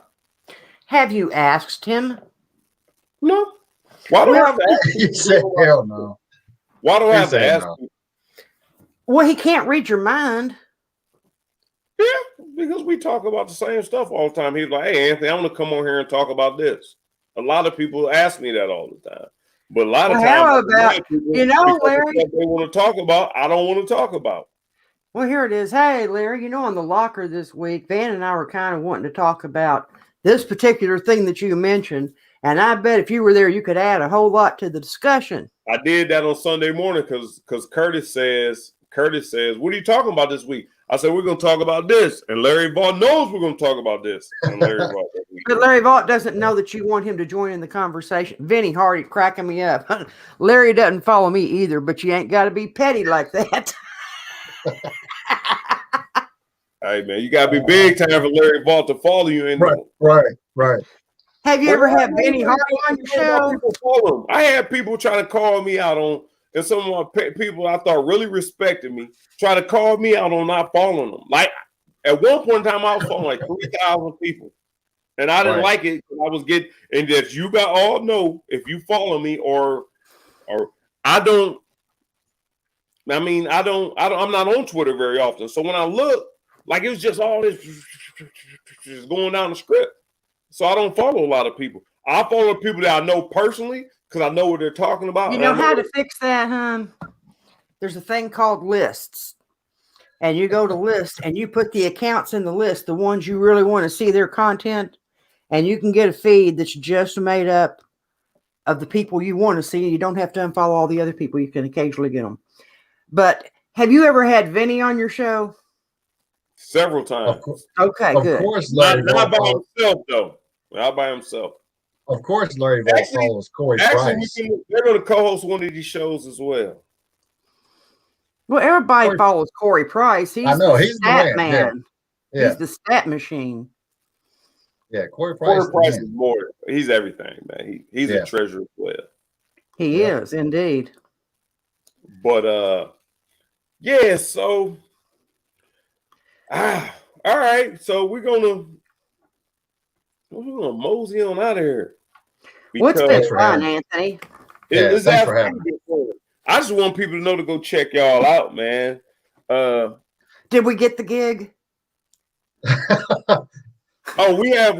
Oh, you are the first ones. You are the first ones on this whole tour. Where do we set the bar now? Was it like low? We set it low.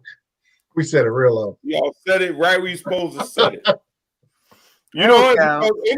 Anybody, and I'm gonna be honest with you. I'm gonna be uncandid, and I love you guys' perspective. People, you could tell us, and my fans know this. Not fans. I don't like calling them my guests. Know this, that if you dance around Cal questions, then they know you're media types. If you dance around Cal questions, you make them as PC as possible, then they know, and people gets turned off by that. I'm not saying I love you because your coverage is what it is. I think Cal is off limits to a lot of people. And I don't think you guys said anything wrong. I think you just said what everybody else is saying. But I don't see what everybody else is seeing. I see that if Cal is untouchable, then put it like this. If you're the baddest person in your group, then something goes wrong. You need to say, it was my fault. Let the peons live.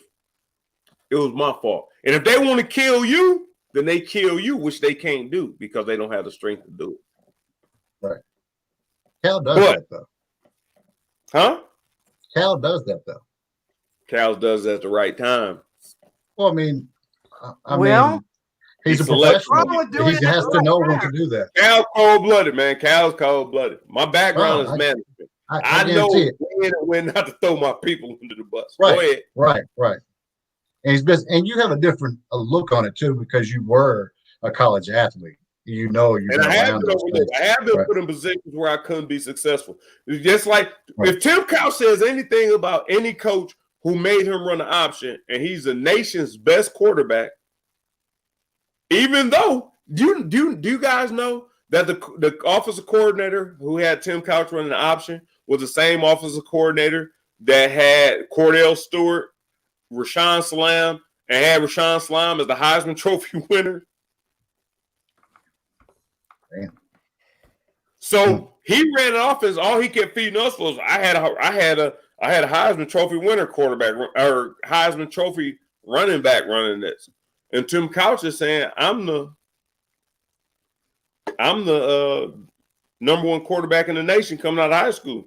I'm not here to run no damn option, and he was going to leave. It's the only reason Hal Mummy got the job because they needed somebody who was going to throw the ball around. And our views just jumped back up to our views just doubled within the past 5 minutes. I don't know why, but I'm telling you, there was an offensive coordinator who balled out of Colorado, had a Heisman Trophy running back, and Cordell Stewart, Mike Westbrook, a receiver, and brought that offense to Kentucky. Ran it with Mo Williams for a year, and Mo Williams ran for a ton of yards, and Billy Jack Haskins. Next year, tried to do the same thing with Tim Couch, and it didn't work. And he got fired because Tim Couch was bigger than him. Because they're like, man, you got this dude running something he shouldn't be running. There's no player that came to Kentucky in basketball that was putting, and I'm not going to say Scal Labissiere, that was running, that was in a position you shouldn't have been in and wasn't happy. And the coach gets fired. Now, maybe the coach will put you in a position, or maybe he shouldn't bring you here if he can't utilize you. And that's all I'm saying. Like, some people don't like to dance around that. Well, here's the thing. If Cal doesn't go after the Teflon Don. If he doesn't go after the highest rated recruits that he gets, everybody's dogging his ass. Yeah. We want multi-year players. We want them to stick around. We need, because what Villanova has done in recent years, we got to have people that stay here 2, 3, 4 years, and we get a chance to get to know the players. And we're tired of one and done. And if they're here for all these years, it's all going to be better. So Cal actually has seen what the writing on the wall is, and that's the one and done way the G League's coming up. The one and done thing probably is going to see a drastic change in the next 2 to 3 years. G League's only had 1 year with their new setup. That's going to be changing. Cal recruited multi-year players. Devin Askew, multi-year player. I mean, you can go on, and that's the one who multi-year player out of Kentucky. Because the next class to come in is going to be better than you, so you have to go. But the whole thing is he's been recruiting multi-year players. A lot of them have developed in 1 year, and they were able to make the jump. You're going to look at Devin Booker. He was not. He wasn't supposed to be a one and done. I ain't gonna say I completely agree. Listen, this is what I'm telling you. Players ain't the same either. Cal recruits the best players and get them here. Do you understand my analogy I made before? Cal recruits the best players and get them here. Tim Couch was a #1 quarterback in America. They brought him here. You had him running the effing option. That doesn't work. So you either change your offense when you get the best quarterback, you realize what his attributes are, and you play to that. And that's what I have with Cal. Like Cal has done that he's done that many seasons. Why not even earlier move? Now, I'm saying week 15, why not move Devin? Why not move Miz to the point? BJ to the 2 or 3. Bring your boy Allen in 2 or 3, and then rotate, or bring Toppin, Jackson, Sarr. Well, some of those players are not. Some of those players are not having that. They wasn't recruited for that. They're not going to do that. Those 5 stars. Those 5, and hence they leave. It is a problem, and hence they transfer. I'm not going to play that position. You didn't recruit me at that position. I need to go play where I can play my position. And here's another thing that you had, especially with Sarr and Jackson. You want to pushes them out. Oh, crap. Just stop it. If I hear that another time, I just like, can I mute the comments over here? Something to hear that crap. I don't think he pushes them out. No. Other than recruiting the next class that comes in. Some players you don't want to battle that great player in practice. So they're like. But here's the thing: if Sarr and Jackson could have stayed out of foul trouble, they had to spend a whole lot of games for the first half, almost all of it, on the bench when we're sitting there getting knocked further and further down. We fought back. I mean, how many games was it? 6 games by 1 point. Sarr we weren't. Sarr was 3 games. 3 games by 1 point. There was 6 by what? By less I give you Jackson. There was 3 games by 1 point, and there were 3 games by 3 points. Yeah, I ain't gonna give you Sarr. I give you Jackson. I ain't gonna give you Well, Sarr. Sarr in the early part of the year was actually doing okay, and then when the foul trouble started, then he got out of his whatever it was. He kind of got in his own head, I think. Right. I mean, I questioned what the new coaches were doing early in the year. It wasn't hands on. I mean, so it's going to be a totally different look this coming year. I guarantee. But this it was a pandemic year. No hands on. We missed all that practice. It was just weird. For what Cal does in that program, it didn't work. And what Cal has doesn't mean it done hasn't worked and has proven right. year after year after year. Yeah, we're going to look kind of sucky in November and early December, but then whatever his different methodologies that he uses to get through the players and how he finds out who does what best and how we're going to utilize that in terms of our offense or defense. By the time January rolls around, we don't resemble anything we saw in November. And by the time late January rolls around, nobody that played us in late November wants to run into us in the NCAA tournament at all. That didn't happen this year, but it's happened every other. So just think that Cal, he adapts. He's done that from day one in coaching, not at Kentucky, but everywhere. He said it several times. Like I said, well, does he not? How many times this season he's like, I've tried this. I've tried A, B, C, D. This is what I do. And it's not getting through. So I got to do something else. I've got to change. And he said that. He owned up to it. And because it still didn't work, there are some people who want to say, well, he wasn't taking accountability. Hogwash. I'm going to send a memo over to Charles Matthews, Johnny Juzo, Kyle Wilcher. I'm gonna send a memo to those guys, let them know that Cal is gonna do better since you guys left. And Devin asked if they don't want the competition or work for their minutes, fine, go somewhere else, be the man. That's where you should have gone in the first place. I'm not about to sit behind the MFer who's not getting the job done, and I gotta wait to see for 20 games that he's not getting the job done for you to give me a chance. Even here's the problem. Here's the problem. Askew was given the chance. I'm not talking about that. Well, he's the one who transferred. Who were you going to give Juzang's minutes? The first game you played Dante Allen some significant minutes. He won the game for you. And then he got significant minutes after that and tanked. We won by the minimalist. We won by the minimalist of margins.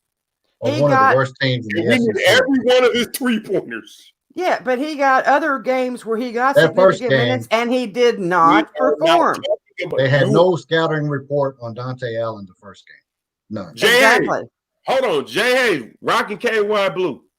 The game we lost before Dante Allen went on do I think that he could have been used? Sure.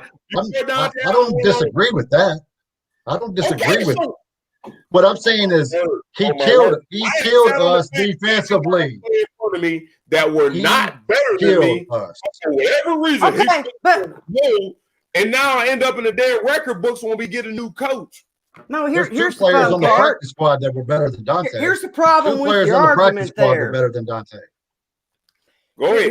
Here's the issue with your argument. You say, "Oh, Dante didn't get all the opportunities. This didn't happen." Dante's coming back next year. Askew got all the minutes. He's leaving. Still grinding. Because he got all the opportunities and figured, man, I can't play at this level. Dante is like, man, just give me a chance. I can play at this level. And Dante's coming back to keep. He knows he has to work to play defense. Exactly. So you're making my point. You sound like you were contradictory to my point. No, I was agreeing with you. I mean, we could have used him in those games before he finally got to come in. I'm not saying give him a shit ton of minutes. I'm saying there are minutes, like when we're in the low, bring him in, set him up a couple. He got that. He failed. He got that. He failed. No, you can't bring me in when the game is tough and saying we need you to make shots. No, let me in the lineup and let you. You got to get up. You got to work up a ladder. Dante wanted out of the starting lineup. He was like, I don't want to start. He didn't want to do that. He want to shoot the ball. All he want to do is shoot the ball. He don't want to be reliable. You got to play both ends, and he didn't. He played Who else? one. Who else played? So you gonna hold him? There was You gonna hold we established that there were a couple players. Fire. Who else feet you gonna hold to the fire? Everybody. There were a couple. Mintz played some Who played defense. defense? Jackson Who played some defense. They all got beat. They all got beat constantly. I agree with that. They all got beat constantly. Hence the year we had. But you But still to got to bring put another- 5 people on the court. Yeah, If you I'm can't bring running another back- player that doesn't play defense in the game. You can't bring another guy in. If I'm a running back and I'm fumbling the ball, and you bring another running back in, Well, then you're not on the basketball court. You can't tell me like we all fumbling the ball. What the hell?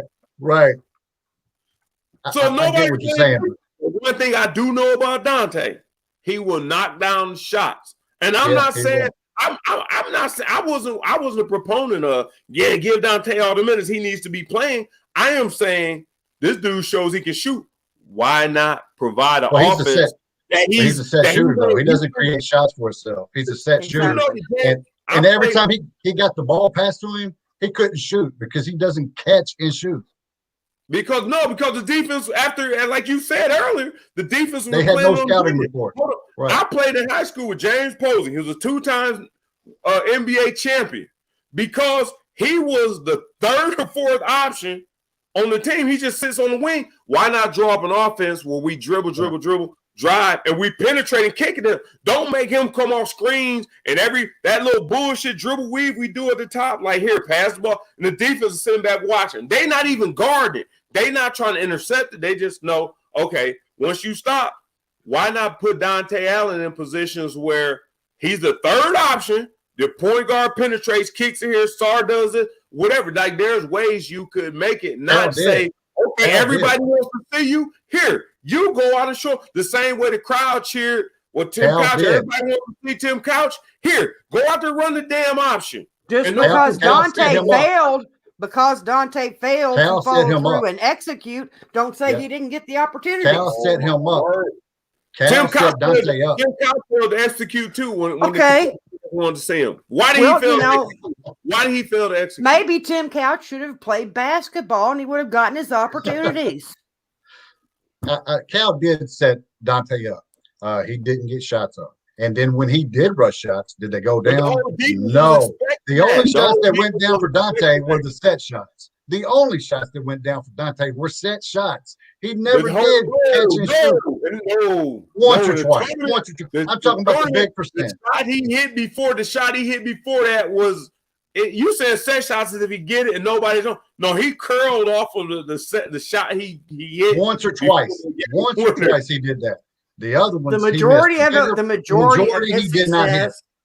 And that's what I'm saying. The majority. And we asked Johnny. Johnny did the thing that a lot of people do between their freshman and sophomore season. They get a whole lot better.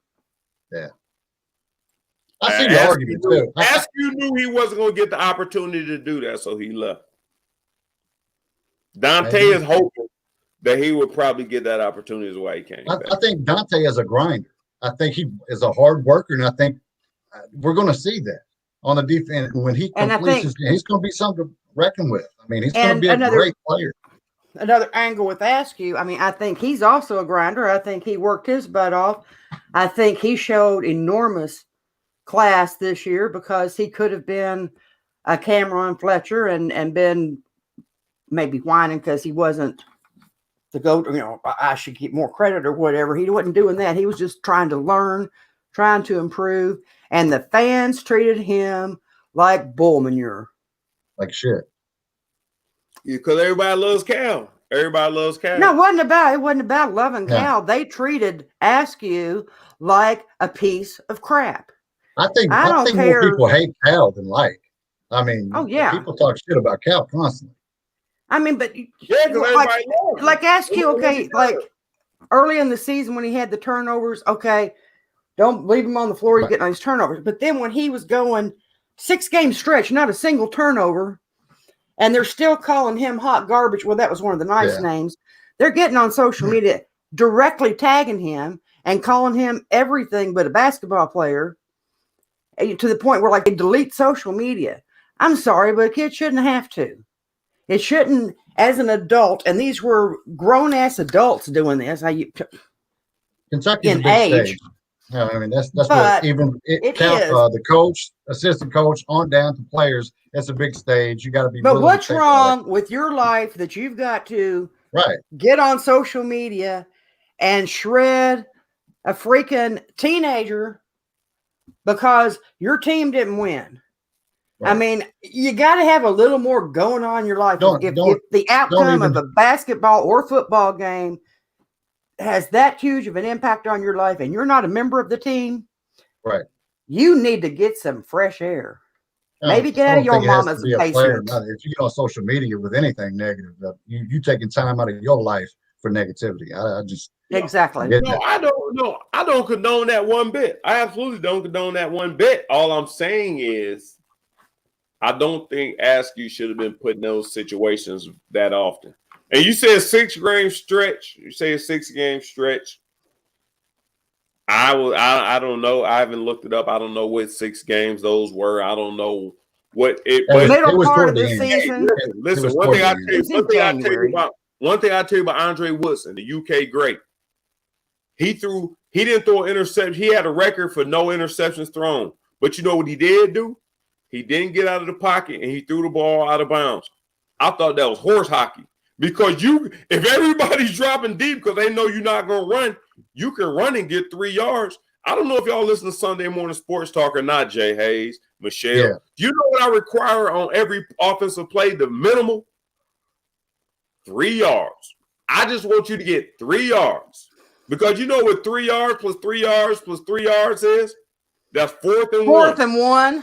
And if you get 3.5, 3.5, 3.5, that's first down.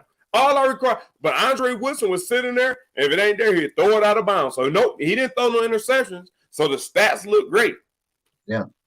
But we're not moving the ball, or we're not putting ours. So we're on 2nd and 10 instead of 2nd and 10 instead of 2nd and 7. But Askew was getting assists during that time that he wasn't getting turnovers. Yeah. People were mad because he didn't score enough. Well, his position, the point guard should not have to be the scoring guard. There's a difference in the numbers. No, there's a reason. The offense going. I think a lot of people struggle because we didn't get offense. When Davion was over there, it wasn't a huge problem. I don't have a problem with Askew. He also had, like I said, I think Askew should have been brought along at the right pace. I think he should have been brought along at a pace that would help him be productive. I don't think you just throw him out there and go, no, we don't have anybody. Terrence is hurt. We need somebody. No, because at the end of the season, when he'd had a whole damn season of your teaching and your nurturing, and you still go with Davion Mintz at the point. So why didn't we do that earlier? I don't see him in practice. Y'all don't see him in practice. When you see him play next year, though, you're going to be fine with, damn, he got those minutes that he played made him this player as a sophomore, or if he's a freshman again, So, I mean, I mean, you're a top player. How can you be thrown to the wolves if you're a top player? You come here to do that. That's why So okay, hold on. When is the last time you said name another player since Cal came here and you said they thrown him to the wolves? That wasn't fair. I never said that. I've never said that. Right. So why y'all saying that about Askew? We're not. I like the fact that Cal put him all those minutes in. Saying it. It's learning baseball. You either catch it or you get hit by it. Point, period. He wasn't prepared. He didn't flourish and wasn't prepared for that. Which there should have been another option, which he didn't have. Because, I said, anybody can say that hadn't seen practice. Evidently, the coaching staff thought he was, or he wouldn't have been playing. No, that's what I'm saying. We can't say that. That's what I'm telling you. Nobody in comments, none of us can say that. So they seen Allen. So they seen Dante Allen hit 12 threes in practice. What I'm telling you is Cal thought it was okay for him to play so many minutes. I'm saying Cal and the coaching staff thought it was. I'm saying Cal and the coaching staff thought it was okay for him to play, or he wouldn't have played that many minutes. I think they thought it was necessary. I thought they thought it was desperate that they play him that many minutes. I don't think that was the case. But hold on, listen, there was some desperation. Why when a tournament and our season hopes is on the line? Why not keep that same attitude? Why did they start Mintz? Why did they play Mintz at the 1? Desperation, like you said. But it was desperation when they. But guess who came back? They tried everything. They tried in the end, guess who came else. back? Askew came back. That was only for a short period. Askew came back to that role. You know? And sometimes that's an attention grabber. Sometimes you got to grab attention. And that just like a sitting on the bench. That's attention grabber. Look at me. I'm telling you, you're doing something. Coaching staff was telling him, you're not doing something right. And, you know, like I said, I mean, you know, desperation. I mean, I think you're right on that. I'm always a players person. I always go with the players, and I'm not beating up Davion. I'm not Davion. I'm not beating up Devin Askew. I'm not beating him up off of this whole conversation. And the whole conversation always ends up sounding like I'm beating him up. I don't think he should have been in that position. He no, it sounds like you're beating up Cal. Yeah, because when I came to college, and the coach who sat in my living room, and told my mother, I'm gonna take care of your child, didn't do that. That's bullshit. That is bullshit. So my whole point is, if Askew couldn't handle the fire, he should have did something to protect him. I have been in this situation. You can go back and ask Larry Vaught. You can check my history why I didn't play. I didn't finish the season in 1996. How do we know? Yet, I'm in the record books from 97 to 99. I didn't. So when you talk about running backs in Kentucky, I didn't finish. I only played 2-3 games in 96. I got a 3-year career, and I'm in the record books because a coach felt this way, and they took me from Twinsburg. Didn't I just tell you at the beginning? I wanted to play at Ohio State or Michigan, which is 2 or 3 hours from my house. I'm glad you didn't, by the way, on that. Yeah, but here's the question: how do we know at some point or at multiple points that Cal didn't have a conversation with Askew and say, "Dude, you're struggling. What about if we make this change and bring you in off the bench?" We don't know that. We don't know that. So that could be where Askew is saying, I'm going to work, you know. And the thing was, Askew, the thing that everybody had a problem with because it turns the ball over too much. He stops turning it over. He doesn't get enough assists. He increases his assists. And then everybody got, well, he's not scoring. He's getting the ball to other people. That's how you get.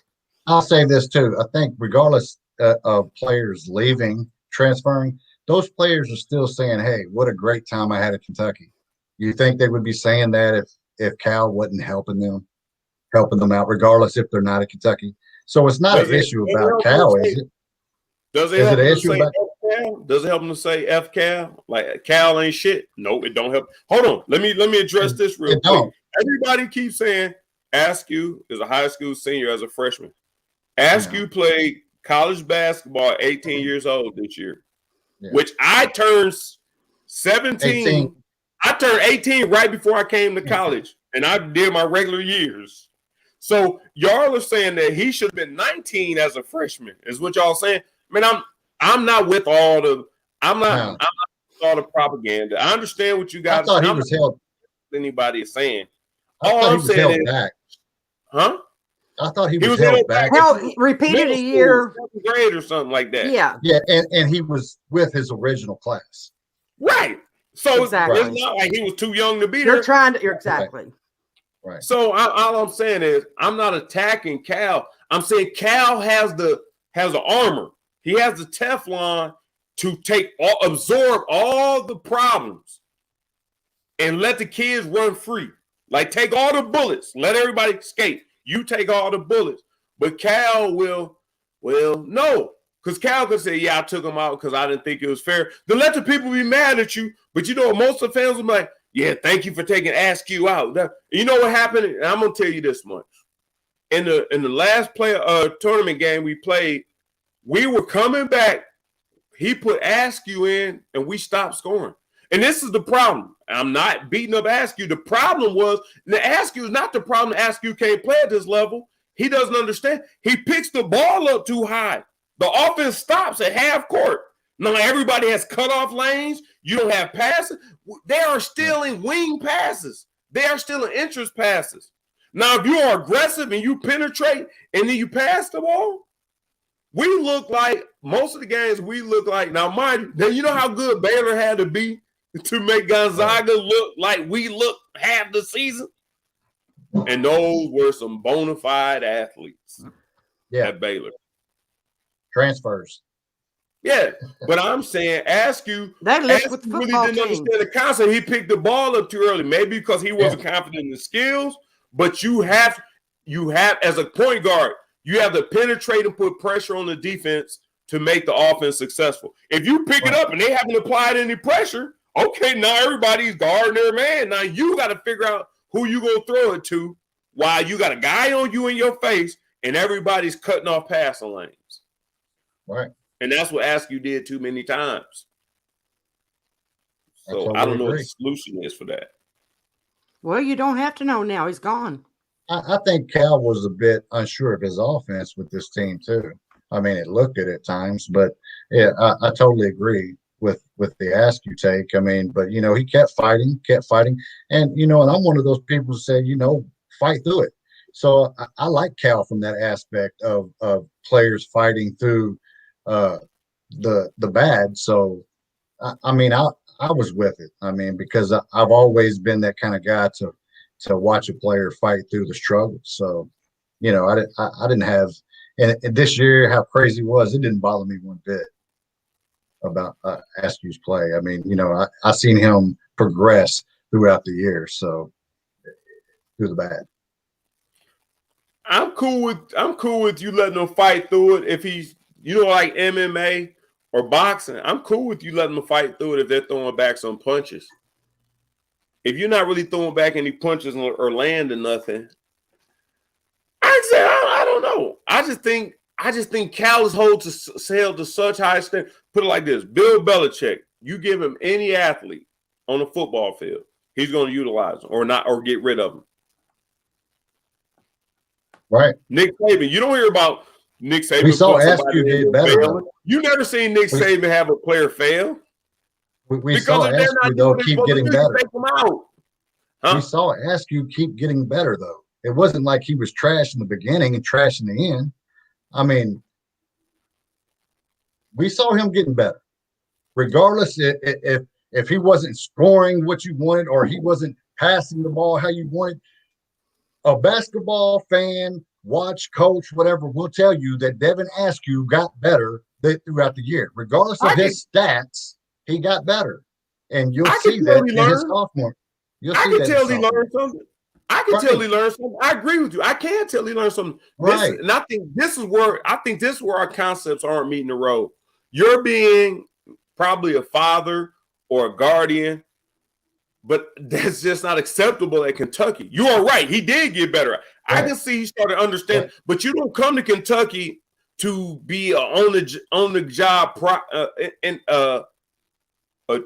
work in progress on the job. You don't do that at Kentucky. Like you don't see, Why like not? I said, you don't see Alabama Why players not? go out there and fail a Why lot. not? Then Nick Saban figures out, okay, 3 and 4 year players. Fans want those players. So why not? Why couldn't he be that and come back next year as a sophomore and be totally better? Come back as a junior. Man, come back. Why Kentucky fans want that. Askew come back? Why didn't Askew come back?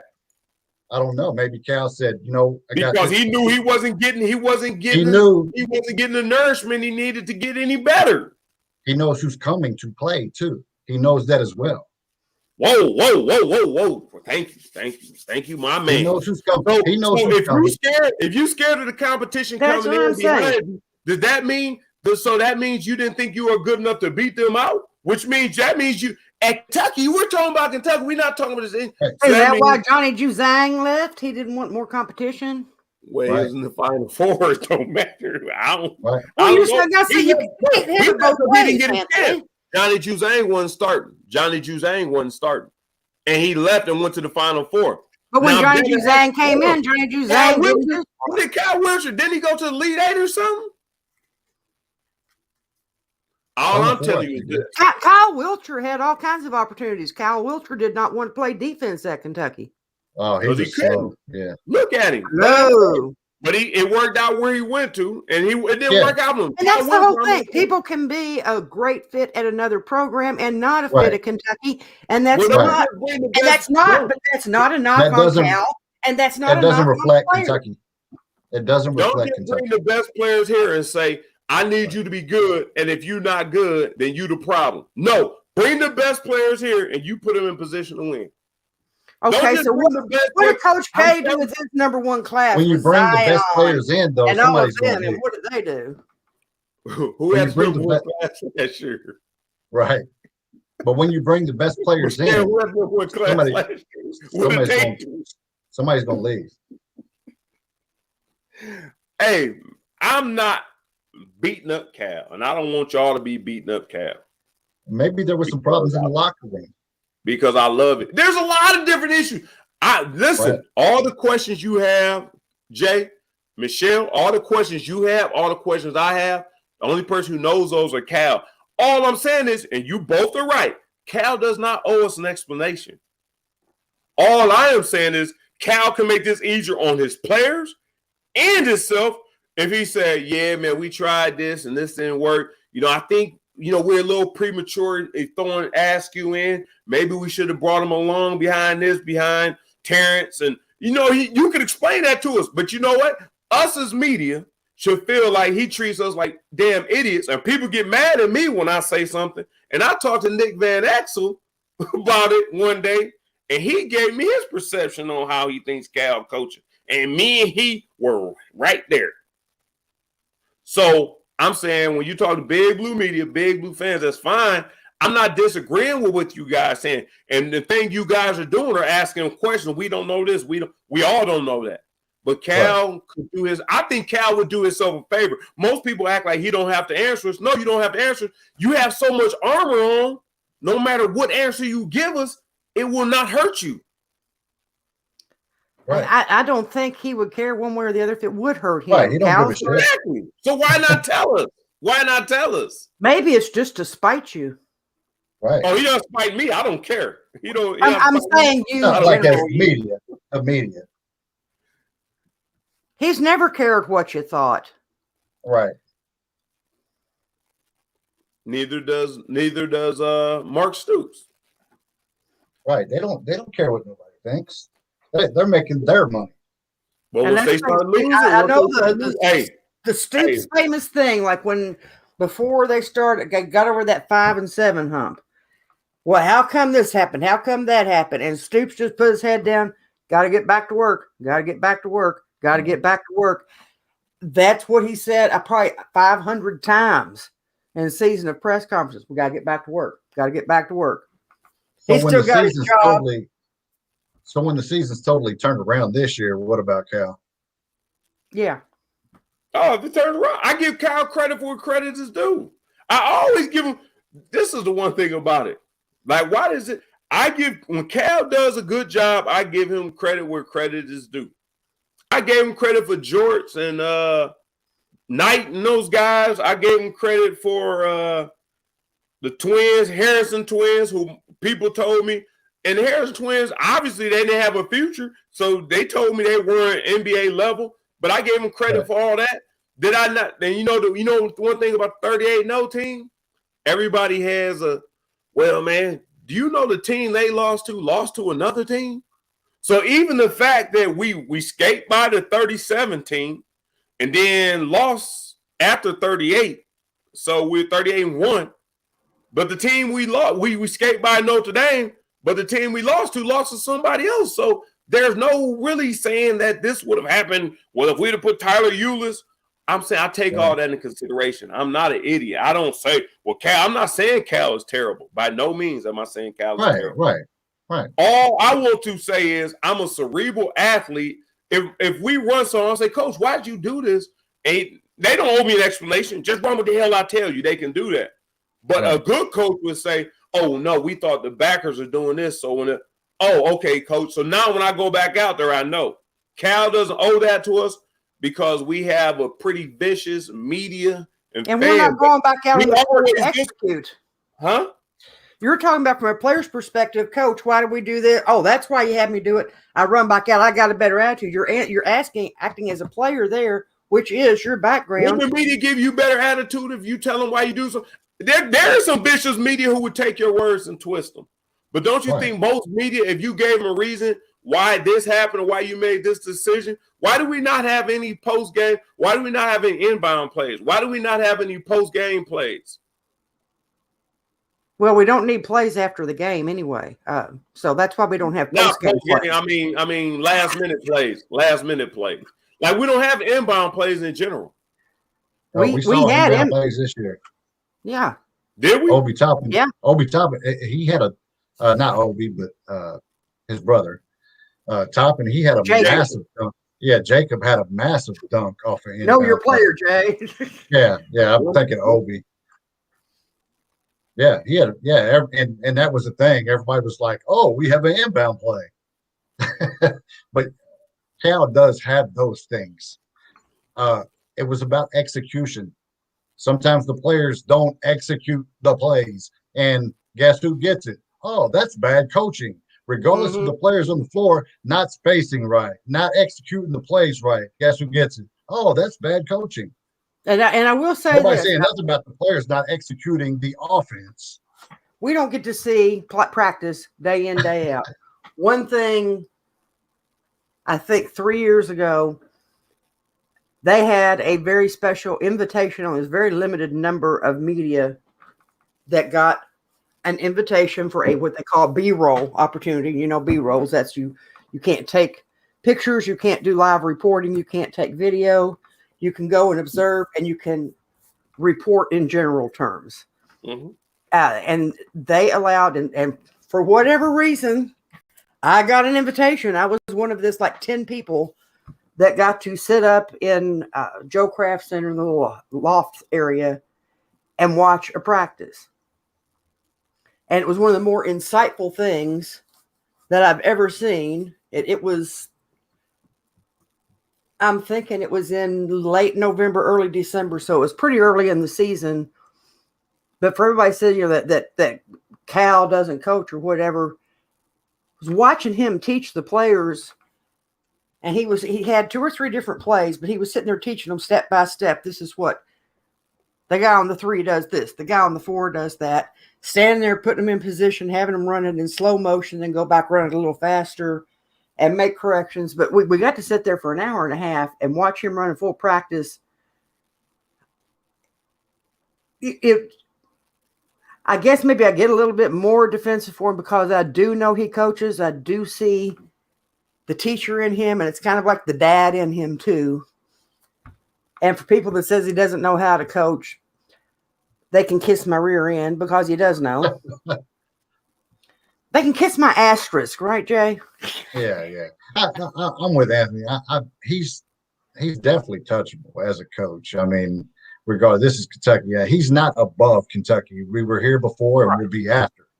So, I mean, it's Kentucky, but I think Cal does coach. And sometimes we get the players like this year, even though it was a pandemic year, that don't gel. We've had those teams, and he tries to work it and work it and work it. It doesn't work out. But you have to execute on the floor.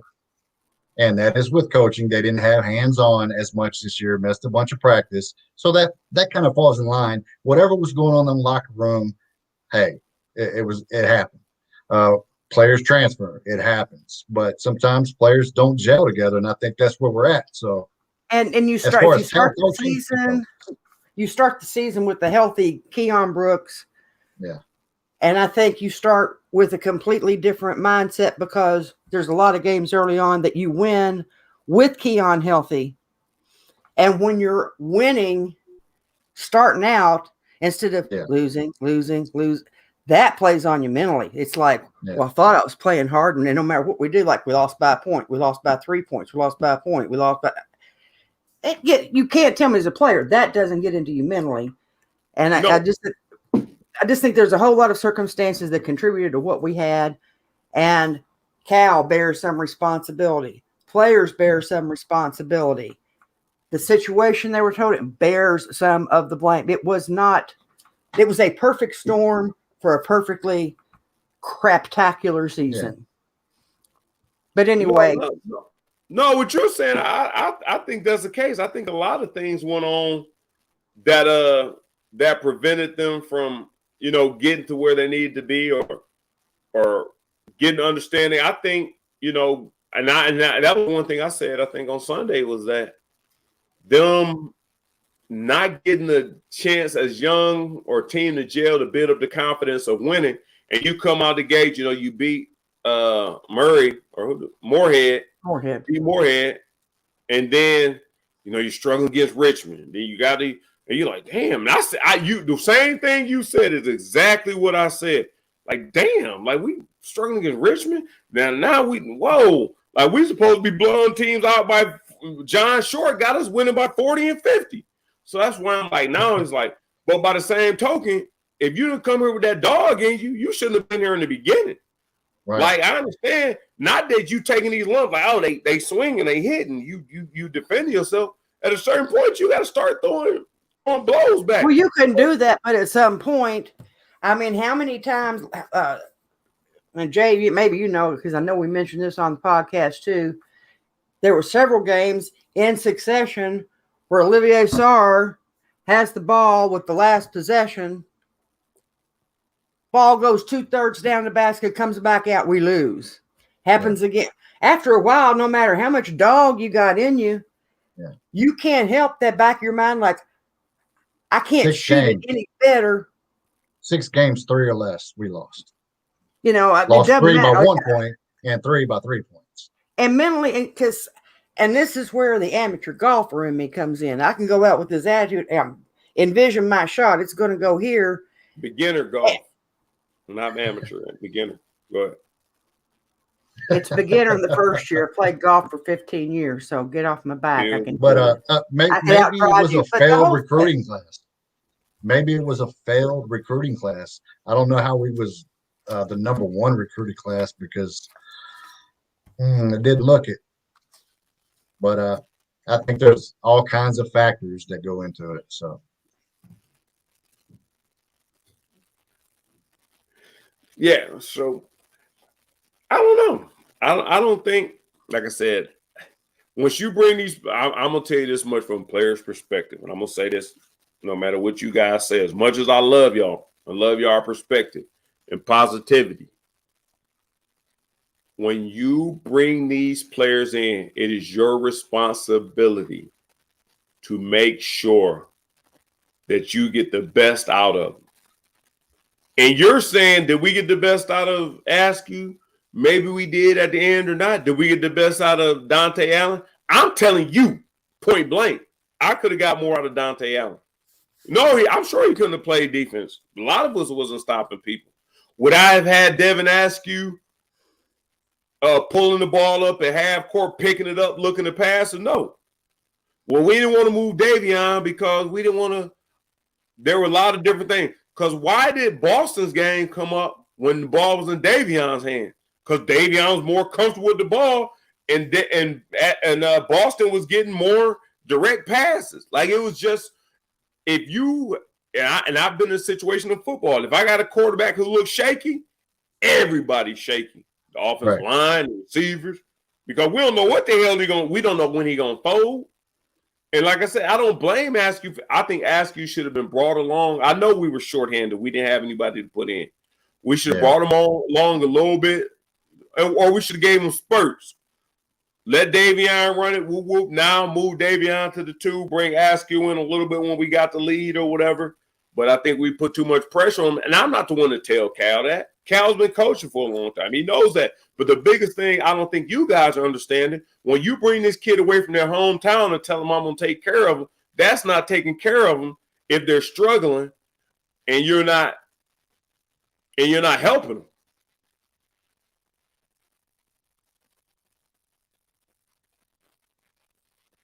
Hold on, we got your mic is out for some reason. Who, mine? Okay, you back now. I hear you. Yeah. Michelle ducked. I don't know what happened to her. 2 hours in. I told you when you got Michelle Brown on there, you're gonna be over your time limit. Oh yeah, man. Nah, man. I mean, like I definitely feel you and see what you're saying. I seen the progression. I don't know. I maybe looking too more deep into it. I saw him progress, and I didn't hold too much to this year anyway, being a pandemic year. I knew they didn't get a normal college life. and I'm not saying that's an excuse, but I think Kentucky wrapped them up a little bit tighter than a lot of other schools did. And whether that affected them mentally, they wasn't getting along in the locker room. It was just a bad mix of players playing together. And sometimes it don't work out. We saw it this year. But I'm not saying that you're wrong or Cal's right or anything, but it was a failed year. And Cal's not above that. Like I said, we were here before him. We'll be here after him. Sorry, my internet blinked off for like 30 seconds. That's a lot of fun, but I'm back. I think it's fair to critique what happened. It's fair to give it close examination so that you don't repeat a situation like this. But I also think, given all the other extraordinary circumstances for the season, all the things that were beyond coaches or players' control, and because of what you've seen what Cal could do for 10 years and and a bunch of other different rosters with almost whole new teams year after year, I think that you kind of repeat a situation like this. My fault. Okay, now that I hope I got really distracted hearing myself talk there. But I think given all of that and what he's done, I think that I'll use a golf term. Cal has earned a mulligan. Now, if things start going haywire next year, absolutely put his feet to the fire even more.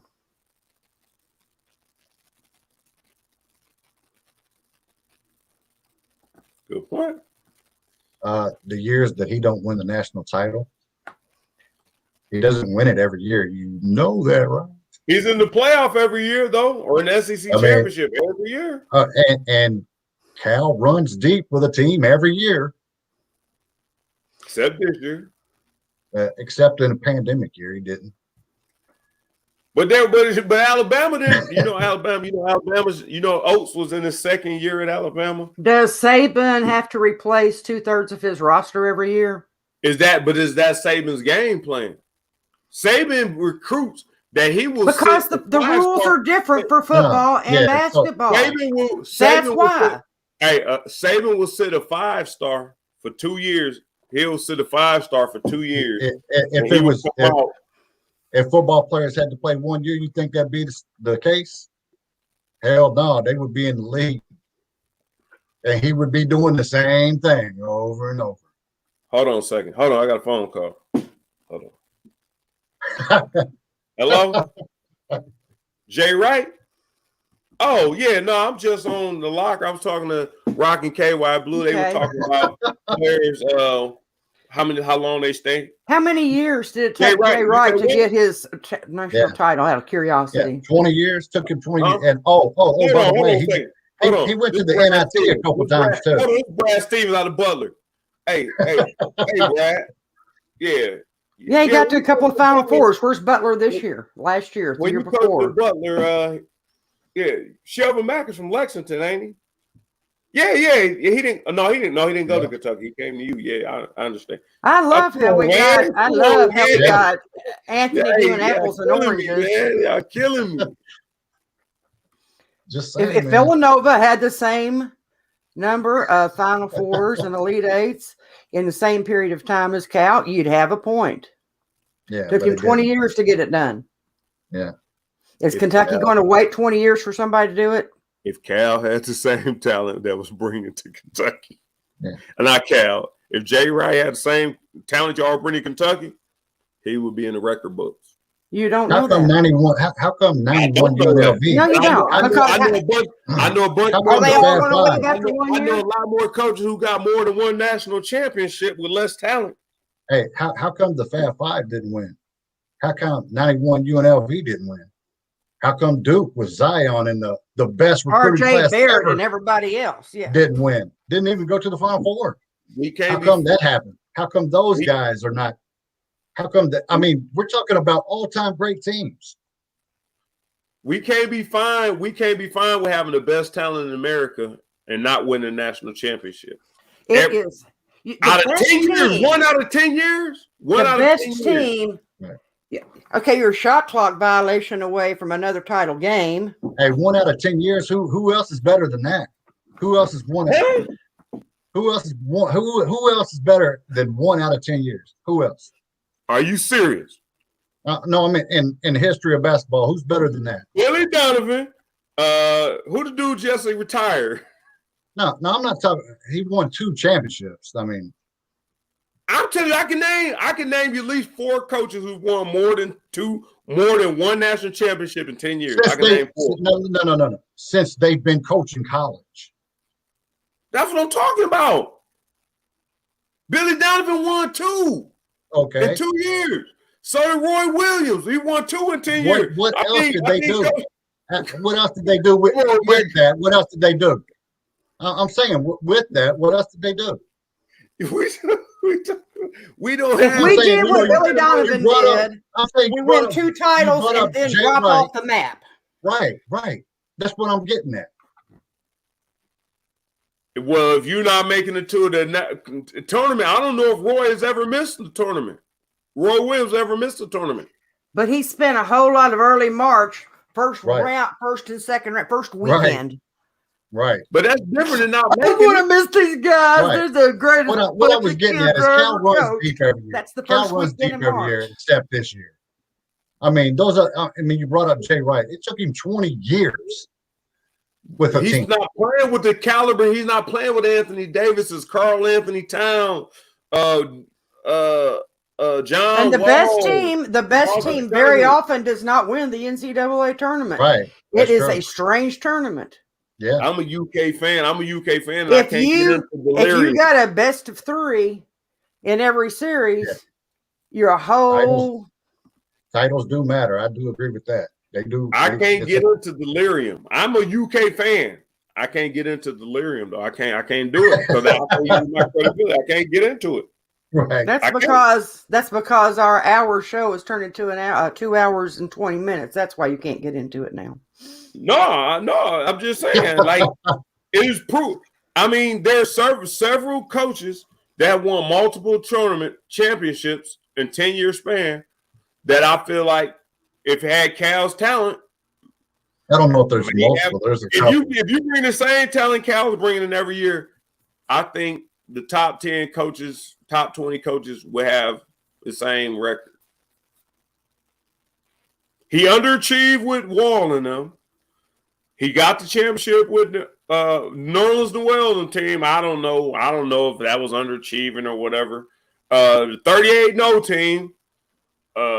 He played the Twins to a detriment, or whatever the case, whatever you want to say. But also the Twins did hit the game winners to move us forward. I'm saying there's just a lot of different things. Like I just think. Why Cal then? Bring in the next coach to us. Okay, yeah. That's why. There you go. What? I mean, bring in the next coach to talk shit. Yeah. Oh no, it don't matter. It don't really matter. Apparently, it matters. It comes down to this: there's not one coach out there that's winning championships every year. Not one. There's not, but there's not one. Coach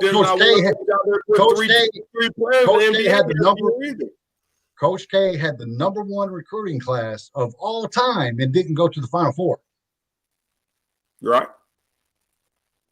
I mean, why not? We had the number one coach. We had the number 1 class, recruiting class. And we run deep every year. Make it to the tournament. Lehigh Mercer didn't send us home with those top classes. That's right. Just saying. There's an argument on. Hey, I'm with you. I'm not saying I totally disagree because there's an argument on both sides, and I get it. I mean, that's what's great about it. Alex Poitras got hurt in 2015. No. Alex Poitras. Okay. Hey, man, for real, man. That particular position is what killed us in that game, and that was Alex Poitras' position. He was injured. The reason why we lose, like, no, if you're going to sit there and say Zion got hurt, then you better give credit that Alex Poitras was hurt. Zion was the number 1 player in the NBA draft. Like it was and Alex didn't have to be Zion. We had the other pieces, but Alex was the one player Yeah. The one player that could have made the difference in that game. Period. Just like Nerlens Noel could have stopped us from going to the NIT and losing the first round. No, we didn't have point guard worth crap that year. Yeah. That's what was in common with this year. We didn't have. Hey, you ever heard Nick Saban say, "I don't have a quarterback"? No, but I bet we should hear him say he never has a kicker. Right. I've heard him throw his players under the bus, though. Oh, yeah. And I don't mind if you throw your players under the bus. Then he backs the bus up over them. I don't mind if you throw your players under the bus. Really I just want you to give us an answer and prove you a shitbag for throwing your players under the bus, or say, you know what? If I were a coach and I had the talent we had and we mess up, I would take all the blame. Yeah, I tried to go high-low. The high-low didn't work. I would say what I say, and then everybody beat me up. That was stupid. Why'd you do that? And I would answer those questions. I wouldn't say, yeah, man, the guys aren't working. You know, we tried to do this. I tried to go to this. No, he just, I mean, okay. I'm not the media. I'm not the media the guy wants to deal with. Huh? What you said, that's what Nick Saban does, is what you just said. Now, your first example of, no, I would take it, that's what Cal does. He says, no, this is on me. I didn't do this or I didn't do that. Cal does that. But when it comes to throwing players under the bus, Nick Saban does that.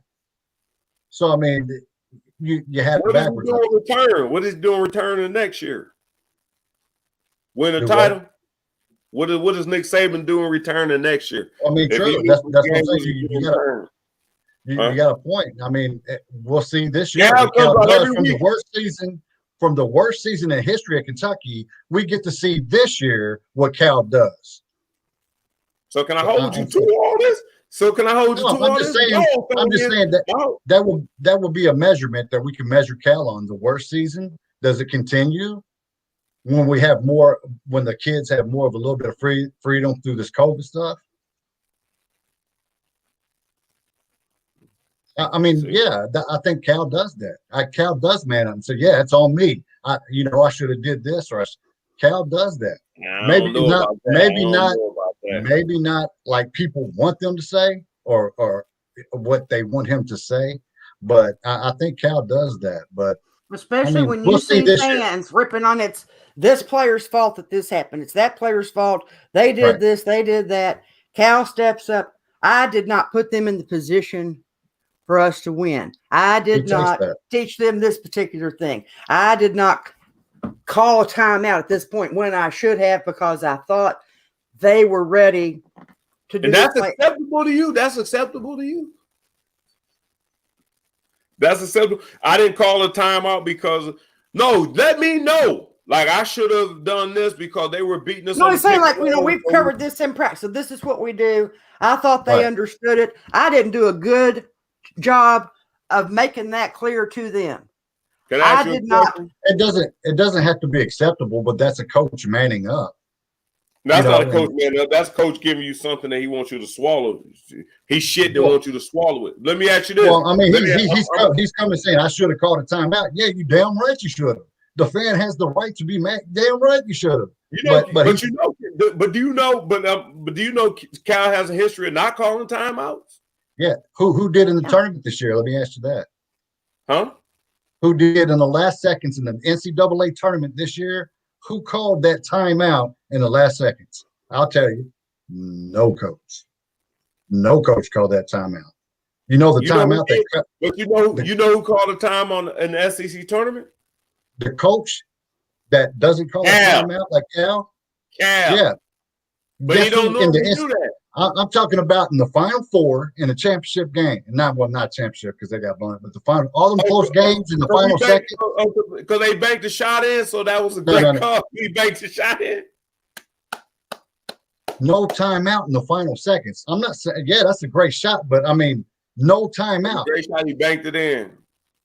I'm saying that's the same no timeout that Cal does, but he gets criticized for it. Other coaches, we're not talking about. We're not talking about Cal doesn't call timeouts even if it ain't on the end of the game. And that's not where I'm at. Here's my point. Huh? Some coaches don't. That's part of coaching. That's the way he coaches. I mean, do I agree with it like you? No, I don't agree. I think he should have. But I'm saying he still takes accountability for it. Yeah, you're right. I should have called a timeout. Cal does that. That's the argument that I'm getting at. Cal steps up and says, "You're right. I was wrong. I should have called a timeout." That's the argument. Apparently, he's supposed to go. I'm not saying You're right. disagree with you. I agree with you. This is what he's wanting. Called a timeout. This is what he and this other dude over here is wanting. I was wrong. I should have called a timeout. As a matter of fact, tie me up to a post, flog me for an hour. Hey, why not dock my pay, suspend me for 2 months? Don't let me do any recruiting or any coaching for the next year because I suck and I'm a vile human being. Would that be enough?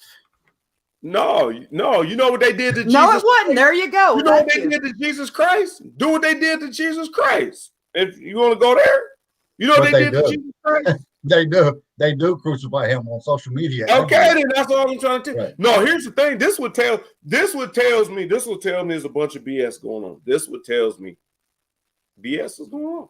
Have you ever watched our screen in rows? Do what? Like there's no mesh on our screen in rows. Like there are certain basic fundamentals of basketball that we just don't do. Like if you are coming off a screen, you rub shoulder to shoulder with the guy, and the guy who's guarding you is either going to go underneath it, which is going to give you an open shot, or he's going to run into the screen, which you are going to be able to curl off of or step back from. Right. We give him it, and there's a bunch of space. The guy, and it makes no sense. Like I'm saying, we are an elite program. I just don't think we run an elite. I don't think we run an elite operation. We're an elite program. I don't think we run an elite operation. That does fall under the coaching, but at the same time, players have to execute on the floor. They did. If they've never been taught that, if you've never been taught that, you won't do it. Or if you've never been asked to do that, we won't do it. Well, that's why years look better than this year, because this year we didn't have the hands-on. We didn't have those hands-on. We missed all those practices, remember? And that was the part of this year was execution on the floor. Players were not getting it. Hence and the other thing you have in other seasons is you have a front end. You've got Champions Classic right at the beginning. It falls under coaching, though. You're right. But before and after Champions Classic, you got 2 exhibition games. You got the blue-white game. You got Cupcake, Champions Classic. Then you got Cupcake, and you get progressively hard. But you've got time to work those things, teach those things against lesser competition that you can win. You get confidence. We didn't have those, and you can't learn them when you're playing top 10 teams every single time. Cal screaming, going here. He's trying to. The players just this year, no execution. Spacing was horrible, and Cal is yelling, going, "You're supposed to be here. You're supposed to be." Remember, he's not supposed to yell either. Though, he's not supposed to yell, Jay. Yeah, at the end of the day, though, it goes to coaching. So it does. It falls on the coach. Trying to see what Alabama basketball schedule was, because Kentucky had such a grueling time trying to figure this out and they got a new coach. I'm trying to see why. How many seniors they have though? Mm-hmm. They had like 5 seniors though, 3 of which started. And so on what year are we going to have a lot of seniors? On what year will we have? No. And that's not an excuse. Come on, man.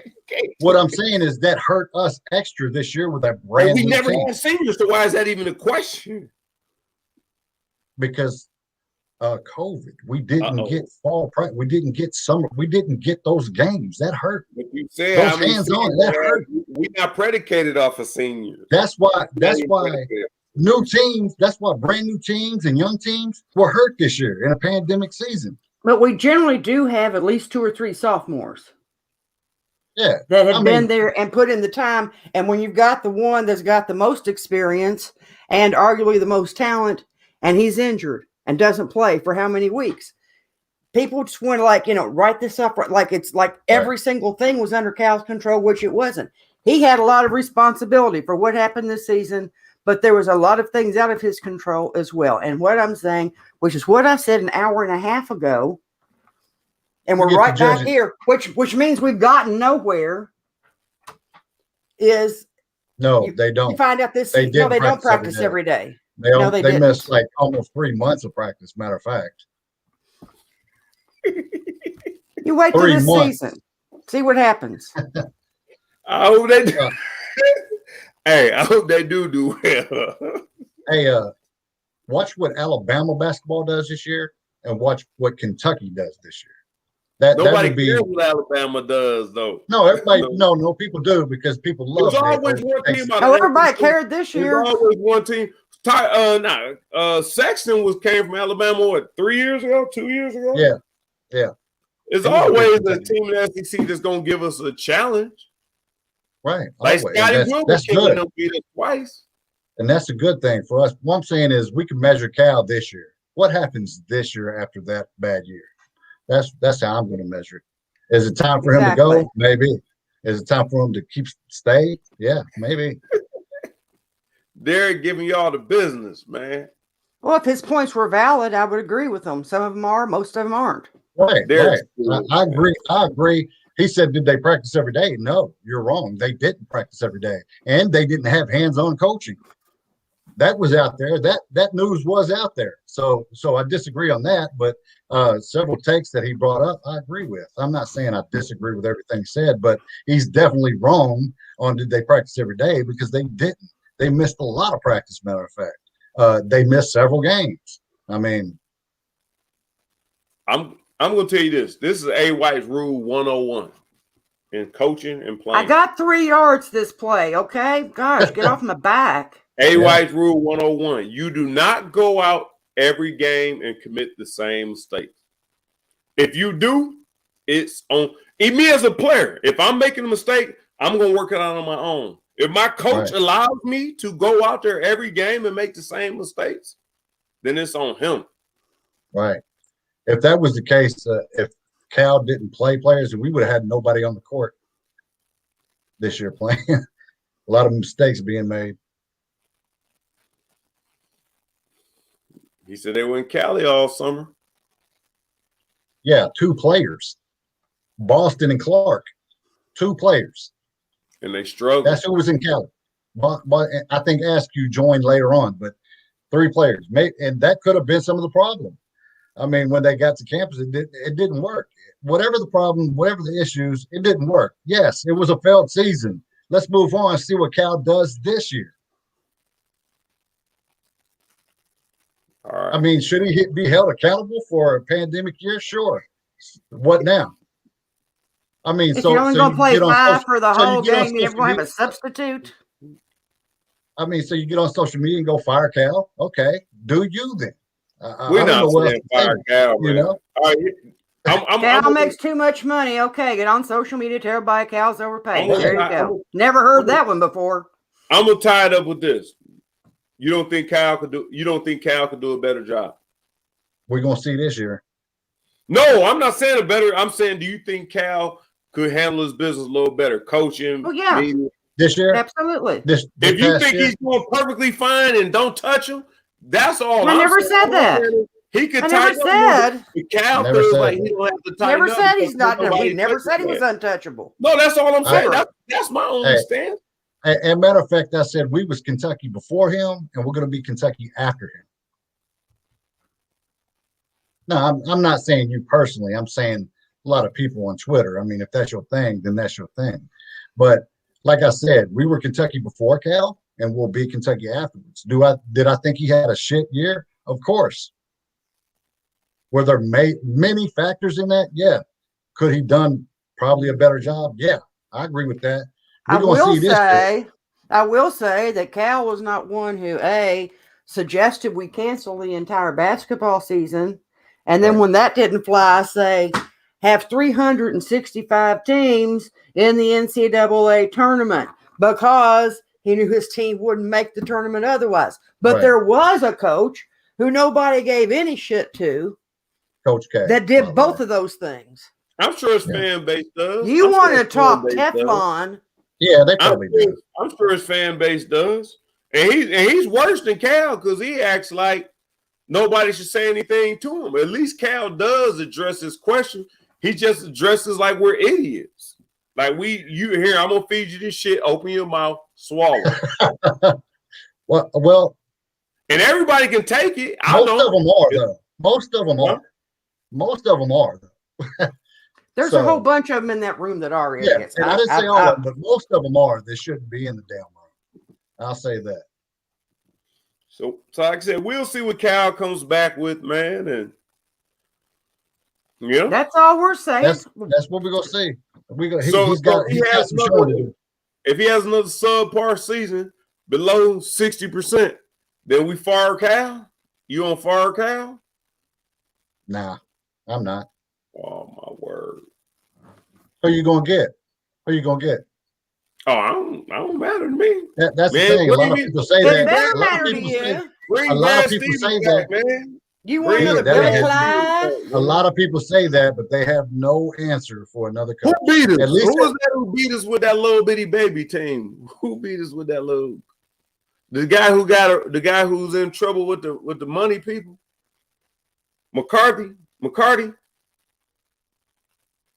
Oh, at Evansville. Yeah. Oh, Walter. Walter's not coaching anymore, is he? Nah. Okay. But that's all right. totally different. Who we can bring in? It had nothing to do with coaching. Give me Rick back, then. Give me Rick back. I like Rick Pitino. I like Rick Pitino. Give me big or little Rick. Yeah, I like both of them. Patino can't. That bridge is burned. As good of a coach as he may be, that bridge is burned. Who burned it? Patino did. No. You don't come in and flip off the crowd in Rupp Arena. Yeah, you do. Yeah, no, you don't. Not in coach here. Yeah, you do. You know who you're talking to? You talking to the same fans when we lost to Tennessee, and one of our fans called a Tennessee fan an N-word. No, we don't get no say so. I know you people aren't that. I'm saying we don't get a say so on what's politically correct and what you can and can't do. Rick was upset because somebody said something to him, and he flicked him off because it wasn't appropriate. Because they were upset about what Rick had said about Kentucky. Rick had trashed Kentucky over and over. What did he say about Kentucky? Hold on, that if we did not understand and cheer him on to be a coach for Louisville, we were small-minded fans. We were not intelligent. Oh, okay. I agree with them then. Yeah, bring Rick back. I do agree. I agree. I concur. I like Rick Pitino, and that didn't bother me. There's a lot of things Rick could have done. And you bring me back another time, and I'll give you my whole Pitino spiel about why it didn't have to be the way it was and why it actually is going to be the way that it is. Yeah, because ain't nobody going to listen to this podcast. But we've already got like almost 3 hours going on. We can do a whole Rick Pitino show when it's slow this summer. And ain't nobody gonna listen to the podcast because they gonna look at it and be like, this joke almost 3 hours. Sit. I might cut it up. Yeah, you got to. You're gonna have to. Sorry, Van, we took your job. Yeah, the only problem is Van Central time zone, so he gravy because it ain't. It'd like be a really nice thing if he if Van would kind of like wrap up and pack in some dry ice and ship us a good brisket. I could use a really good smoked brisket about right Van now. Can cook, man. I don't know if he can cook. It looks good. It might be presentation, but that stuff looks good. Derek commented too. You can see that it's not dry. And that's the thing around here. Lyle's Barbecue understood brisket. There's not another barbecue place around here that understands a brisket like Lyle's did. And now they're closed. I thought Red State was pretty good. Red State is good. Maybe I hit them on a bat, but their brisket wasn't what I was expecting. I don't think I haven't had Lyle's. Well, so they shut down, and that just broke my heart because they had my people. Red State are my people. I got connection with Red I just said I could have had them on a bad day. Yeah. I just know I got a couple of barbecue places in town here. There's another one I got to try next week. They got a food truck that comes out to Lowe's on Mondays and Tuesdays. I got to try Community Q. I've heard great things. But the other two places I have tried, they don't understand brisket. And that's where we've gone to now. We've gone almost 3 hours, and we have fallen down to where brisket is the topic. Hey, and let me add, and I'm not just totally against your comments either or your opinions, because take in everybody's opinion. Yeah, I hear people say stuff about Cal, bad stuff, and I'm like, that's your opinion. I'm not one of those people that's like, what? You're crazy, man. Whatever. You know what I'm saying? I'm not that person. So I value everyone's opinion. Listen, taking it, I mean, we would disagree on certain points, and as I said, I think everybody's entitled to their opinions. I think some of them are a little bit outrageous, and some of them are not all fully thought out. Like Derek's opinion, he said, not trying to get y'all fired up, but Cal makes a lot of money, so he needs, and I totally agree with that. And this year we're going to see you make a lot of money. Oh yeah. No, my thing is, like I say, I'm a sports fan. Basketball is my favorite sport. I like the way they dribble up and down the court.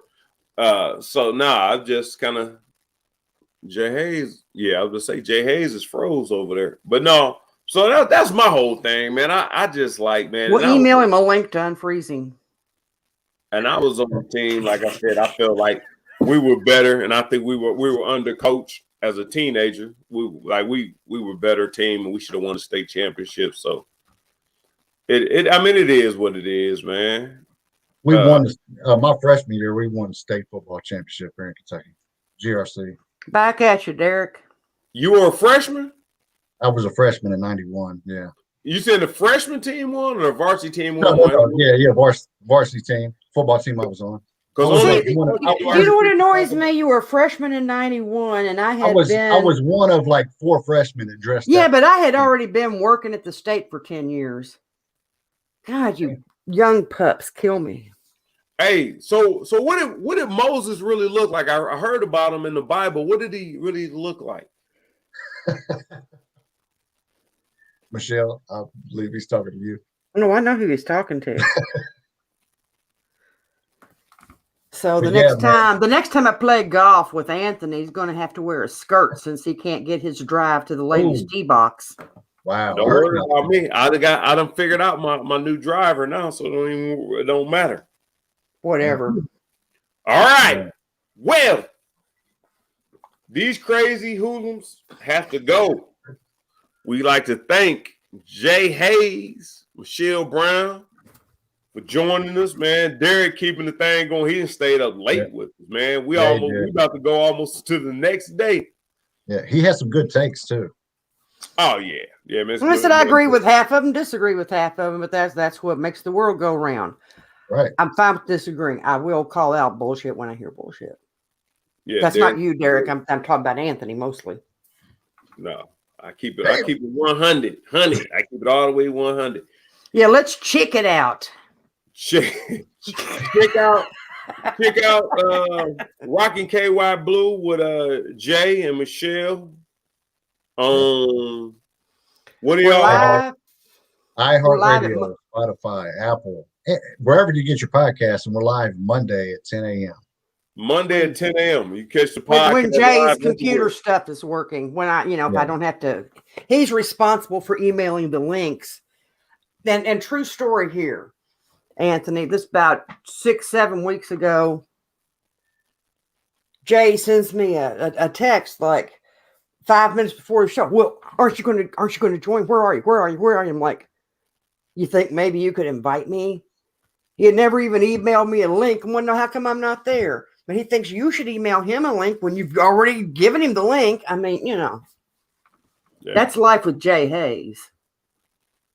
Yeah, you got to help out, man. If you want your co-host on, man, Jay. You got to send the invite, dude. Hey, man, nobody's perfect. All right, man. Check them out Monday at 10 a.m. Yeah. And check their podcast out everywhere you check out podcasts. I appreciate y'all for joining. Thank you, Anthony. It's been a lot of fun. Thanks all right, till next time. All right.